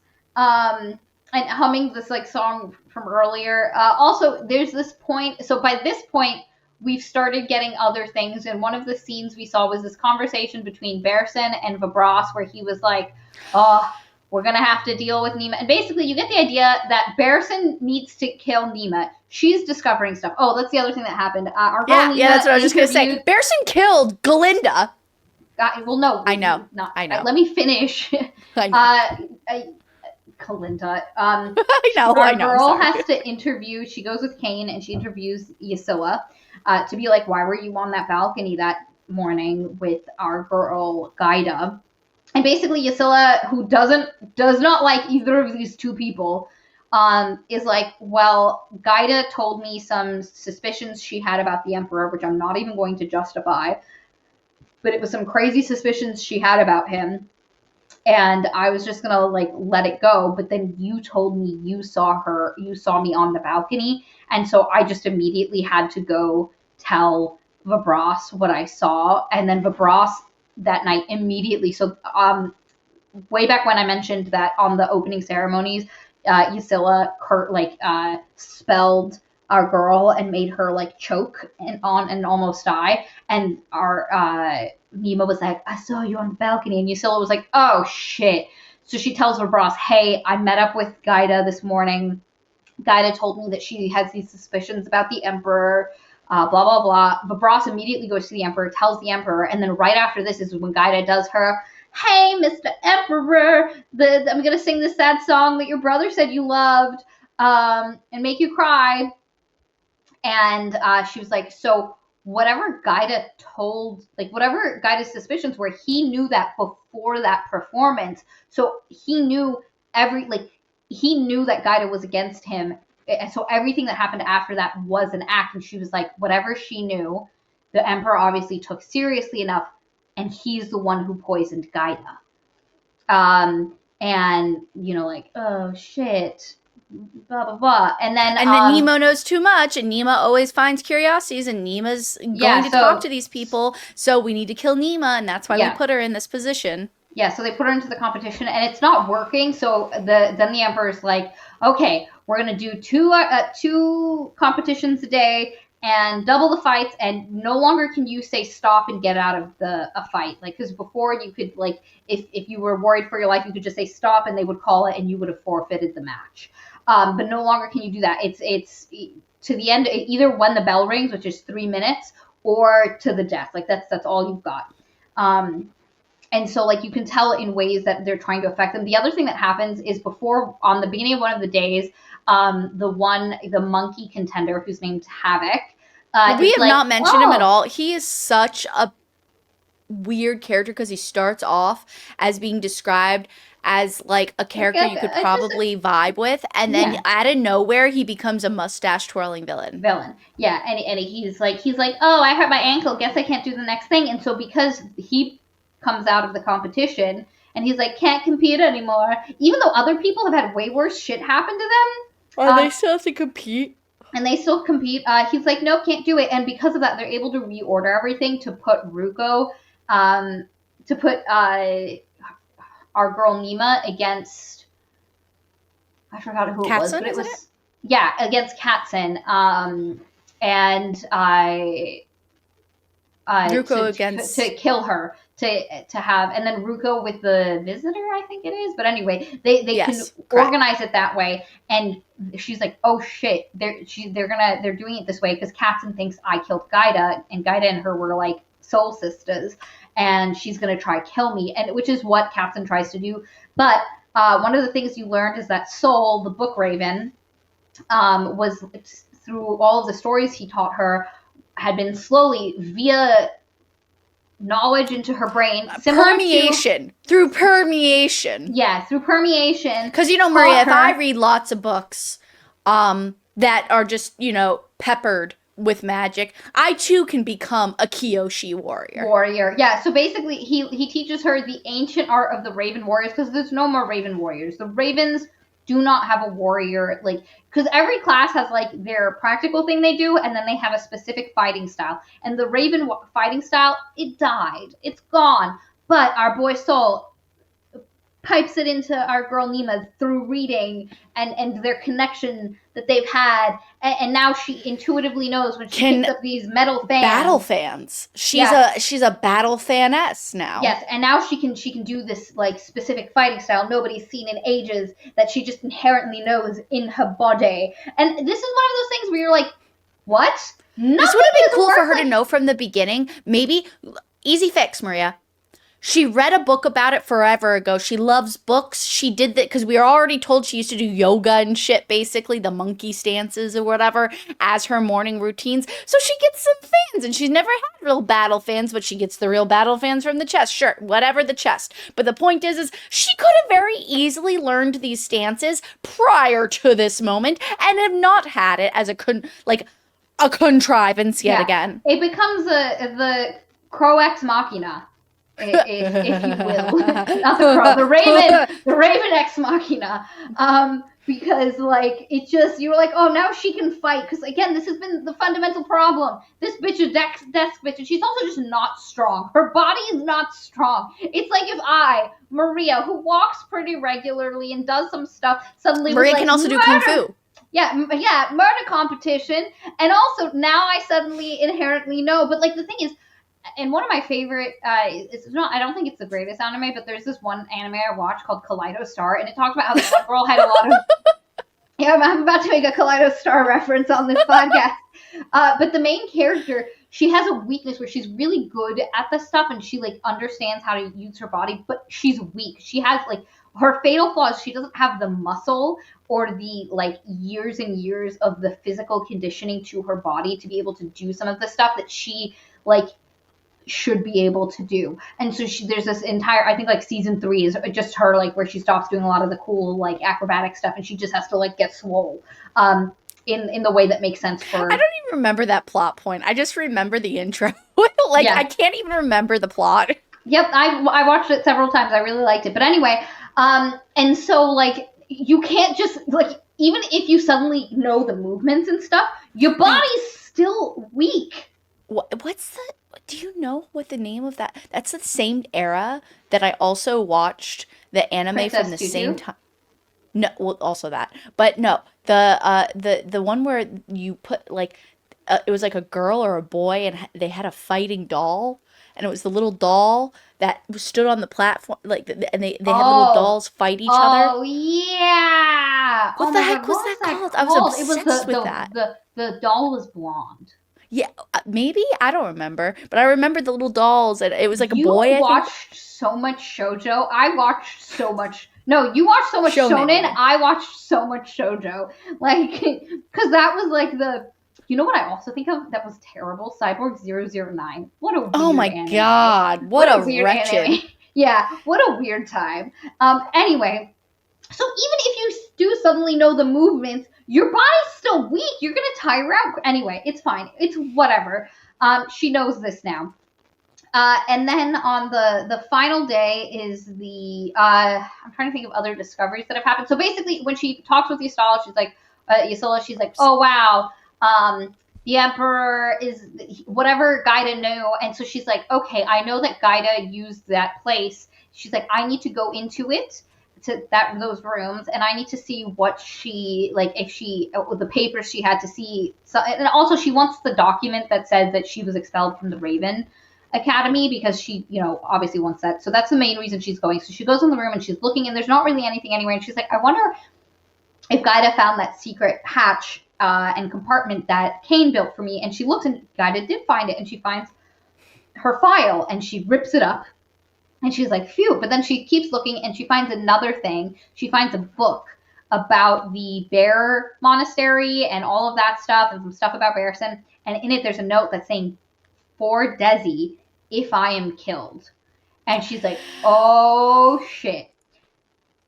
And which I do like the concept of her putting the file on Nima in the same place for that purpose, but what frustrates me is there's no background connection that makes me believe she would have believed Nima could have found that. I think I think what the author was trying to do is say that she knew Nima was so smart and so dedicated, and Nima was crafty enough that she would try get this to save her but life. It just doesn't really pull me in for that moment. Yeah. Anyway, but that's what's there, and she looks, and it's. Instead of just writing, because again, she already wrote a note that said, Desi, in case I don't make it, instead of just saying, hey, this is what I think, she just has a bunch of notes and like things she's highlighted in this book. So our girl Nima has to go read all of them, and then she's like, Barristan had a very specific writing and sword fighting style. Landrick said all of these things about Barristan and the kind of person he was. Wait, Chris M. brought a much better point up. Why would Gaida leave this for Nima when she thought Nima was on the fake Emperor's side? And that is true, because I'm pretty sure Gaida thought she was on his side, just like Kane did. Yep. I don't understand. It's such a weird, like, I like the idea of trying to humanize Gaida from, like, Bitchy McBitcherson, and the idea that she respected Nima's intelligence, her enemy, so much, but that could have been done better. Unfortunately, it could have been done better, and it wasn't built in enough. And I hate this scene, because what we have in this book is not enough for Nima to jump to the conclusion she jumps to. So she knows Gaida found out something that pissed off the Emperor enough that he now killed her, and she knows that this book has something to do with that. And that and she's reading it, and somehow like she jumps to the conclusion. Yeah, she jumps to the conclusion that Barristan is actually dead. Barristan died 16 years ago when the coup happened, and that they actually got his brother Gedrin. They brought him down because it took 5 months after the coup for him to recover. For him to recover and finally show his face again in public. And they were like, they must have replaced, like the brothers look similar enough that they were able to pass, Gedrin off. And Gedrin that's why before the coup, he was all for reform, and after the coup, a little less so because his brother was a merchant. And he started enjoying luxuries where before he lived really close to the same austere life. Yeah. Austere. And esoteric. Well, no, esoteric is not. It's that austere. Austere is what I was thinking of. When you're an aesthetic life, anyway, but not aesthetic. There's this anyway, and he lived like a monk. And then after the coup, after a couple of years, he starts enjoying some luxuries. He starts, wearing nicer clothes, enjoying a nice thing. Aesthetic. Yeah, aesthetic. That's the Thanks, word. Nemo. Thank you, Nemo. But anyway, that's funny. I love how two people were like, "We know what you're trying to say." Also, thanks, Chris M. And she's like, "Wow, he really started loving nicer things, and Gedrin was a merchant. So, oh my god, it must be Gedrin. It must be Gedrin." And then there's a scene where you see the emperor, like you go to the prison where they arrest Benna. We also discover Benna confesses to our girl Nima. I don't remember when this happens. I'm just going to tell you it. But she basically confesses, I'm the one who poisoned you with dragon scale. Benna saves during the fight with Ruko. Ruko was going to kill her, and Benna jumps in front of Ruko and it's like, I save her in honor of the bear. The bear came to me last night in a dream, because Benna had no affiliation. Like the fabric in her braids was white, and then she woke up in the morning and the braids were red, the color of the bear, and she was like, I save her. The bear came to me in a dream and told me I had to save her. You cannot hurt her. And so that night, like when Benna was like, yeah, or later that day, Benna was like, yeah, I really had. And she was like, yo, I believe you. Weird shit has been happening, bro. And then Benna's like, but I also have to confess, I lied to you. I'm the one who poisoned you with the dragon scale. She goes, it was just supposed to be a trip to get you to rethink your life. I was not actually trying to kill you. I was Yana's friend. And you discover, because like this whole time you're like, is Yana gonna pop? Because like there's been these moments where like stuff is up. And basically, Yana and Benna became friends for some weird reason. She was very ill, and instead of just... It makes really no sense. It makes no sense because Yana comes to the village that Benna lives in at the edge of the poison forest, and they nurse her back to health, which they shouldn't have done. For her to die. They should have come into the village, and then our boy Shalworthy should have been like, next day, you're walking into the forest, good night. And for some reason, he lets them stay until she's nursed back to health. Her and Benna form a friendship in the months while she nurses back to health, and then takes her into the forest and lets her die. And like, Benna literally had to go into the forest and take the thing, because Yana was like, hey, I want you to help me with a plan to help some people. And so one thing to note, Yana had a crush on Shao, so she actually had no intention of doing anything to Shao, but Benna did not like Shao because he stood by. So Benna food poisoned Shao. She's also the one, she was just supposed to give a little bit of dragon scale oil to make people come to the realization that they made a great big bad. Yeah, that they did a bad, and then try to convince Ruko to kind of rethink his life as well, because Yana said he doesn't actually want to be emperor. That's what our father wanted, and you need to save him. So Yana is not out for revenge. She's trying to get people to rethink their lives, like from the grave. Like she's trying to, again, Yana, our queen, very nice girl, just trying to help people. Little tiny payback, but mainly trying to help. And so Ben is like, I'm so sorry I put so much dragon scale. I wasn't trying to kill you. And then she confesses that she was the one that actually had given Ruko the letter. Like, Yana had written those words, but she wrote it before she died. And Benna had to come and take the thing that was the proclamation that was stitched onto her heart. She had to like take that off of her friend's body and give it to Ruko to make him come out. And then she was going to get the knife. And I don't actually even know what the end result of how she was supposed to deal with Ruko. But while she was doing all of that stuff, she heard some people talking about Gaida and needing Gaida to go away and make it look like natural causes. So Benna, being the good girl she is, goes to warn Gaida, only to find that Gaida's already been taken out to make it look like it was natural causes. And so to deal with that, she like prostrates her out on the floor, stabs her with the knife, and is like, okay, that should work. And our girl is like, okay, Nima's like, thank you for letting me know, blah, blah, blah. We're going to get you out of here. And then Benna gets arrested. Benna gets imprisoned because she interrupted the trial. And when she gets released later. When she goes to prison, there's a man screaming, or not screaming, but crying in a couple cells over. And this is not the normal prison. This is like a weird prison where there's only 2 people in it. And dark ops prison. It's a dark ops prison. And you immediately know, oh, whoever's in that cell is going to be really important. Whoever it is, because we're going to know. Who is it? But like, this guy falls into it. Ruko comes to talk to Benna because Nima told him to. And basically was like, go talk to her. She knows, she knew Yana, and also please free her for me. And she basically, Benna's like, listen, I don't hate you. I'm not out, like, I was angry at you. I wasn't trying to do anything. Your sister wanted you, like, she doesn't want you to become emperor. She knows that's not what you want. She wants you to, like, live. Which, what a slap in the face to be told your sister, even on her deathbed, didn't hate you for condemning her to the worst death ever. And he ends up helping Benna escape. And then there's a fight he has with the visitor. This is one of the visitor is built up as this like powerhouse. Like he's gonna fuck up Ruko, and it's such a shit fight. Basically, Ruko isn't doing well against the visitor. His mother is sitting right in the eye line, like clapping every time the visitor gets a hit on him. And as a side note, we never said this, but the visitor actually had a super big crush on his mother, and his mother vaguely sort of reciprocated, not really, mostly used him for her own devices. He was from the aisle that she was stuck on. We're not going to, I don't think we're going to explain her backstory. But the point is so he's on her side, mom's side. Yeah. And she has asked him to kill Ruko.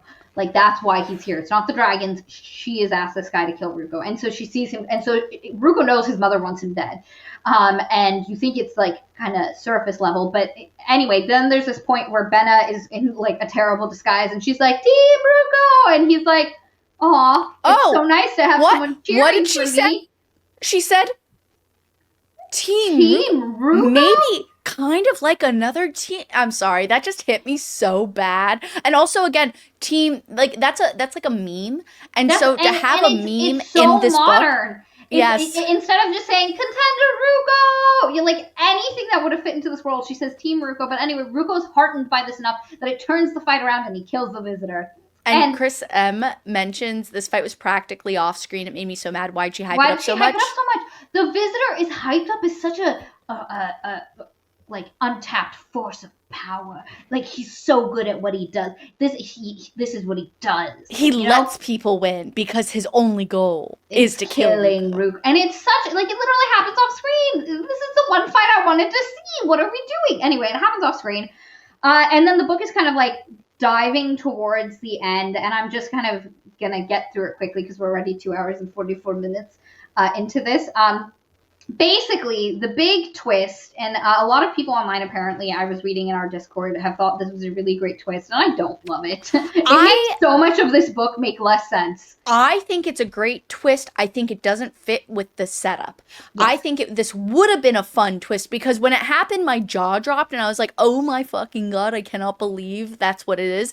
But then, in hindsight, looking back, it makes it makes no sense whatsoever. Yeah, Chris M, Scooby-Doo reveal. It was a Scooby-Doo reveal. Yeah. So to summarize this really quick, a couple of things happen. The fox has completely taken over Kane, and we're at the dragon trial. Basically, there was a tie at the end of the previous trial. When a tie happens and there's no more trials left, we do the dragon trial. When they have to go into the dragon, like, lair, like crypt place, and whatever happens, nobody knows what happens in there, but everybody comes out changed and like crazy or like affected by also, it. So real quick, real quick, everybody just presumes. So Kane is because during his fight he got super knocked out, like he was gonna be choked to death by Roku, and Ruko. so Ruko. Ruko, whatever.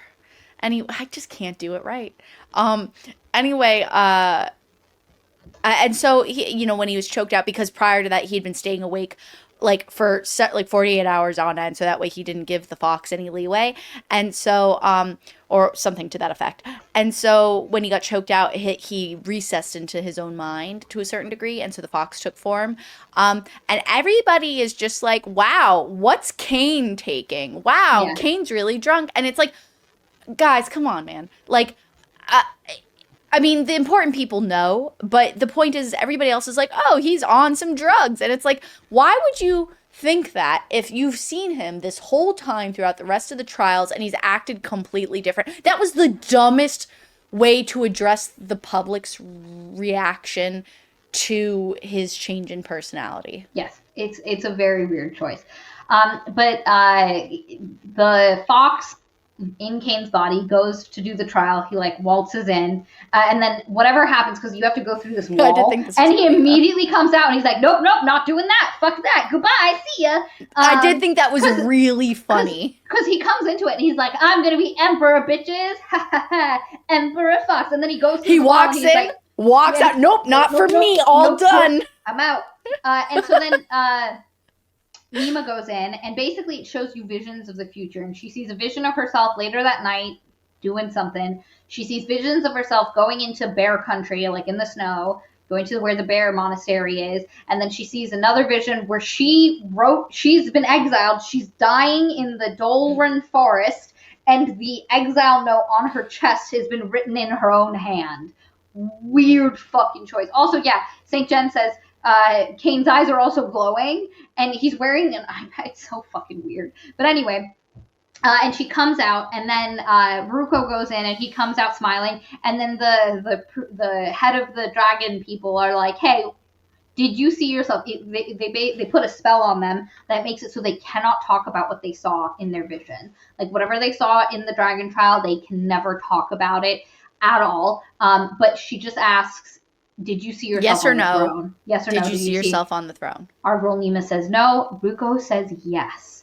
Also, I said the part where, I said that. Anyway, Ruko says yes, and then the lady's like, well, then you won the dragon trial. Congratulations. And Nima's like, oh, fuck, I messed up. So she confesses everything I forgot to who it is, and is like, oh my God, I could have stopped this, if I hadn't. Ruko. Yeah, she tells him, she was like, hey, I saw you on the throne, gleefully laughing while the Guardians returned and the world was ending. And he was like, I would never do that. Because he says to her, I think you're really smart. If you want to be on my council, I would love that. Also, you learn a couple of things. The head of the Tiger Monastery has a poison thing in Ruko where if she puts certain things on it, it will poison him, kill him, or incapacitate him. It's just a ring she has that she can pluck him with. And she also threatened to kill people if he wouldn't do, like, it's this crazy, like, basically. But you know what's also weird, so guys? under the thumb of these other people.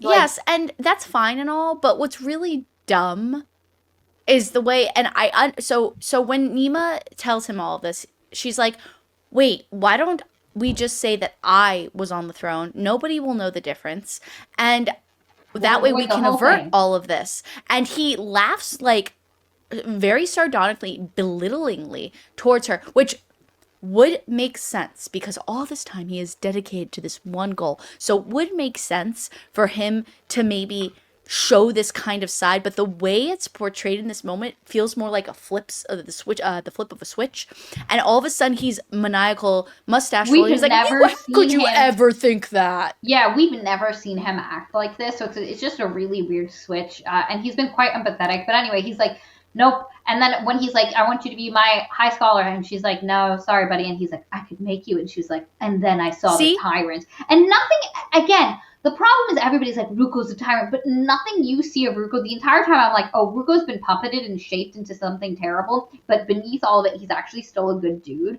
But he made the choice to begin with, which you could say, oh, well, like, Bear's son put him in that position. No, but he made the choice. It should have, And like... the other thing we learned is that there's been a voice in his head since he was 8 years old on that throne that tells him to do shit. Like, and I'm like, who is that? Is that the tiger? Is that his father? Like, what is that voice in his head? Because it, like, there's a point Isn't where it supposed to be the dragon? the tiger, like, it's what the lady said it was. But I don't think the tiger would have said to do any of this shit that would have led to this happening. Like, the tiger also didn't want this outcome. Anyway, there's a big party that happens, and she has to go, and she wants to leave, but they're like, you have to come to the big party, and you have to wear the fancy dress you wore in the opening ceremonies. And she's like, absolutely not. She shreds it up. We also skipped the fact that during our omniscient perspective, it was revealed to us that... Oh, yeah. What's-her-face's daughter... Please say the names.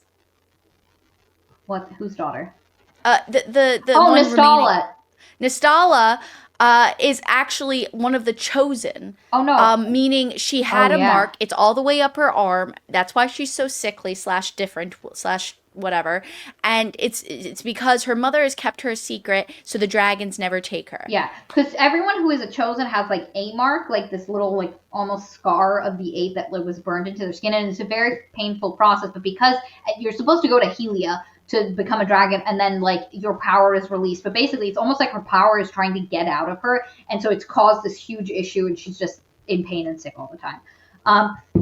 Yeah, and one of the things you learn is that we don't even learn that here yet. Anyway, continuing. So they go to this big party. She goes in, like, drab, normal clothes. She's trying to escape, actually, is what she's trying to do. Which is bizarre to me, because at this point, she still has romantic ties to Cain. Why wouldn't she be trying to investigate freeing Cain from the fucking fox? Yep, nope, the fox is just out there, and everybody's like, oh, well, you can't deal with that. I guess Cain doesn't exist anymore. And also, the dragon lady knows the fox is inside Cain. Like, she's like, okay, because then the dragon lady's like, you need that fragment of the raven. He needs to go out. And she's like, but the fox could go. And she was like, that was all of the fox. I don't know what to tell you. Anyway, so they go to this party, and basically, this is the big reveal.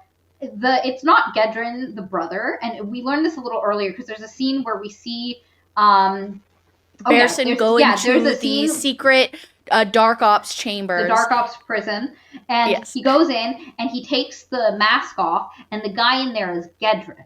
And then the Barristan removes the spell, making him look like Gedrin, and turns out it's Andrin Valet, and it's been him the whole time. And Barristan got killed, so he uses this spell where you have to have a living object that you suck the soul out of, and you use the soul of that person to So he's pretending to be someone else, someone else. Yes. He's using Gedrin's appearance to pretend to be Barristan the Emperor.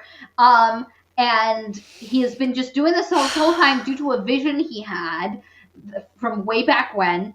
And then, because you get that reveal, and you're like, fucking crazy. And then you get this party where he reveals all of this, and he was like, and now I shall rule, and I shall rule through my son. And you realize he's going to do the same thing to Ruko, because one of the problems is by using this spell, it's called the Soul Eater or Soul Stealer spell, and it makes you, like, the payment of it, because it just Ysilla keeps telling us that magic has consequences. It becomes like this. Yes, his appearance when he's back to Andrin, like, he's melty and all over it just fucking fucked up. So he has to keep sucking the souls out of people, and now he's going to do it from his son Ruko. And you discover that Ysilla knew this, and that's why she wanted Ruko to die, because she didn't want her son to be fucking eaten. Like, she still hated her son, and she was angry at him. There were other options, in my opinion, but that's fine. Like, I don't know, telling someone about this? Ysilla, what are we doing? My sister, why didn't you tell the dragons what was like? There were so many. Anyway, and he's going to, like, use Ruko's appearance. Everybody will think it's Ruko, and he's just going to do this forever. He's just going to do this with his children's children, a la Mexican Gothic, which is a reference you will not get unless you watch that video and or read that book. But anyway, so that's his plan. And then he's like, also, I realized through my studies with Nima that the ancients never referred to the 8. The only reason he's able to do this spell is because Nima helped him discover the song slash whatever from her folktale stuff. Way back in the beginning we mentioned that she liked like those songs, those fancy... And it's brushed away like crumbs off a table. Yes, she studied the songs of the ancient people, and she put, like, she would discover them, put music to them, translate them, the whole 9 yards. He uses, those songs actually have power, and he uses Ysilla to teach him how to do the magic and stuff like that, and that's how he's been able to do all of this. And then he's like, and also, through those studies with you, I realized something you didn't even pick up. And it's something that, you know, if this had been mentioned a couple of times earlier in the book, this would have maybe worked. But he's like, the ancients never mentioned the guardians. They never once referred to a bear, like none of that. And he's like, so I have thus hypothesized. This is such a wild thing. He's like, I'm saying we created the guardians and we give them power so we can take it away. Yes, we can bind them. If we used magic to create them, then we can use magic to bind them. And he's like, so I will summon the guardians, which is then supposed to kill the world, and then I will bind them into these really cool paintings that Maria and I have never mentioned. We've never mentioned. And that a lady died painting. And they have dragon scale in the paintings, which makes the guardians feel like home. But anyway, so he gives the blade of peace, the Harentooth, to his mistress, who is also the person. This is the most gross scene. Okay, I'm gonna describe something to you. Your name is Ravenna. You had the hots for this guy named Andrin Vallet. Okay, Andrin ended up marrying this bitch Ysilla. You don't like her. And then he tried to do a coup, and then he has to pretend he's Bearson for a bunch of years, and you have to raise his son, okay? Again, your name's Ravenna. You're the abbot of the Tiger Monastery, and you now need to raise the son of the man you love, who came from the woman you don't like, Ysilla, fuck that bitch, and you raise him his whole life. For 8 years, you raise this motherfucker as your son. In your head, you literally call him guardian son. And then his father, the man you love, takes his soul and now you stroke his abs. He looks like the man you love now looks like the son that you raised for 8 years. And you compliment and you're like, wait, and he's like, yeah, this body's so much better, isn't it? Which is weird talking about his own son that way. Then she's like, yes, Daddy. And he kisses her, and he was like, it's going to take a second to get used to. And she's like, yeah, but it'll be okay. And I'm like, that is disgusting. That is one of the weirdest, most disgusting things I've ever written. Why did we put that in? I hate it. I hate it so much. Anyway, he gives the knife to Ravenna, and Ravenna's going to kill Tala or Nima, I don't know, someone. Doesn't matter. Anyway, a fight happens, and Ravenna ends up dying and getting stabbed with the thing. And then it is in that moment looking at Andrin, because he's not surprised. He saw this, and she realized that when he did the dragon trial, he saw this. He saw Nima. He saw all of these people. He saw Ravenna dead on the floor. He saw his son. He saw that he looked like his son. And that the guardians were coming in. So the guardians come, like they come shooting out of the sky. The realm of the guardians rips open, then in the sky, and then everyone in the throne room, because you discover half the royal court has known. Like, half of the royal court has known. That wildly... What a terrible... To keep a secret, only max 2 people can know. But nobody let it... All these people who drink and smoke spliffs and do all these things constantly, they never let it slip to the wrong person. Yeah, a bunch of the royal court comes in, and they're like, oh, our Emperor Andrin, we've known Bearson was actually Andrin the whole time. We hated Bearson with his dumb rules about commoners. We love Andrin. Yes, hierarchy. Yes, aristocracy. Slay King. That is actually exactly what happens. But continue. Anyway, and so then he has taught all of these people the song to bind. And so they all start singing the song to bind. And they bind all of the guardians into the thing. And then the raven's like, hey, Saul, you're not of our flock, to probably release him and give him freedom to stay away. And so he's like, want him to stay with Nima. Yes, and they're like, you are forever banished, farewell, which is really sad, but he's also like, I am free. And so, and during all this time, everybody was so distracted that all of our main characters that we care about that are not pieces of garbage have escaped. And that's where I no longer know what happened after. So they escape very quickly, Andrin realize they've escaped, and in his vision they hadn't. So something is wrong. This isn't. So suddenly, witch hunt. They're looking for them. Also, because the fox was summoned, it is now no longer in Kane. So our boy Kane's back. So they run off with Tala. There's this point where suddenly bombs start going off, and they realize that they're basically destroying a lot of the monasteries. And one of the ones, the Fox Palace, is completely destroyed. Everyone's dead. Kane, very upset because he liked his people. They were all fun, good times. And they're like, oh, Fen Fidal is a character I mentioned before who's been captured. And Tala disappears for a while, and then they have to get across the river, and then they see a fisherman coming, and it's actually the Fox Abbot, who the fox earlier was like, hello, Abbot. Something shitty is going to happen, and I need you can hide somewhere. I'll give you a hiding spot. And basically the Abbot hid underneath the Fox Temple, and there was a bunch of chickens pecking around in the Fox Temple. Don't worry about it. Not important. And he hid underneath it, and nobody checked. And so the Abbot's alive, and he boats them all out of there, and they're like, oh, wow, we've got to deal with this. And then Andrin as Ruko takes Fen Fidal and is like, you're going to rebuild Samra, and we're going to make it the greatest in the world. Otherwise, I'll kill your family. And that's basically the book. Q sequel. So I didn't miss much. Fair enough. Yeah, you really didn't. You got the majority of it. It is so weird because, like I said, there are some scenes that actually really work, and like a lot of the scenes in isolation, not connected to everything else, are really cool. Like if you were in a creative writing class, and you might be like, you could learn a lot from this. Yeah, but also like if you were in a creative writing class and the author was also one of the students and she submitted one of these chapters, you might be like, hey, like some of the language is a bit modern, but a lot of the stuff was really cool. And in isolation, that chapter would be okay. But when you stitch it all together, you start have to logically following all of these pieces. You're like, yeah. Also, why? St. Jen mentions that also Dragon Lady is killed and daughter takes her place. Oh, yeah. Oh, yes. Nistala. Basically, they end up killing Jadu, the head of the dragon people. She puts the emerald straight into her skull, and she takes over. Andrin thinks that his daughter likes him, and she does not. She's like, I hate you. But she's also kind of like, there's this idea that like through her isolation and being spoiled by her mother, because Ysilla overcompensates. She was less of a kind mother to her twins, despite loving them a lot. So she overcompensated by being overprotective and oversweet to Nistala. And there's like, yeah, so she ends up like, for half of the dragon contingent, she says, you're never allowed to go home, which is just like a terrible, like, what a bitch, but like, what a queen. And she basically becomes queen of Helion, and she's like, I'm fucking off. Yeah. Also, Chris M says, the fox jumps into Vabras? Oh, yes! Yes, I forgot. So the fox actually doesn't get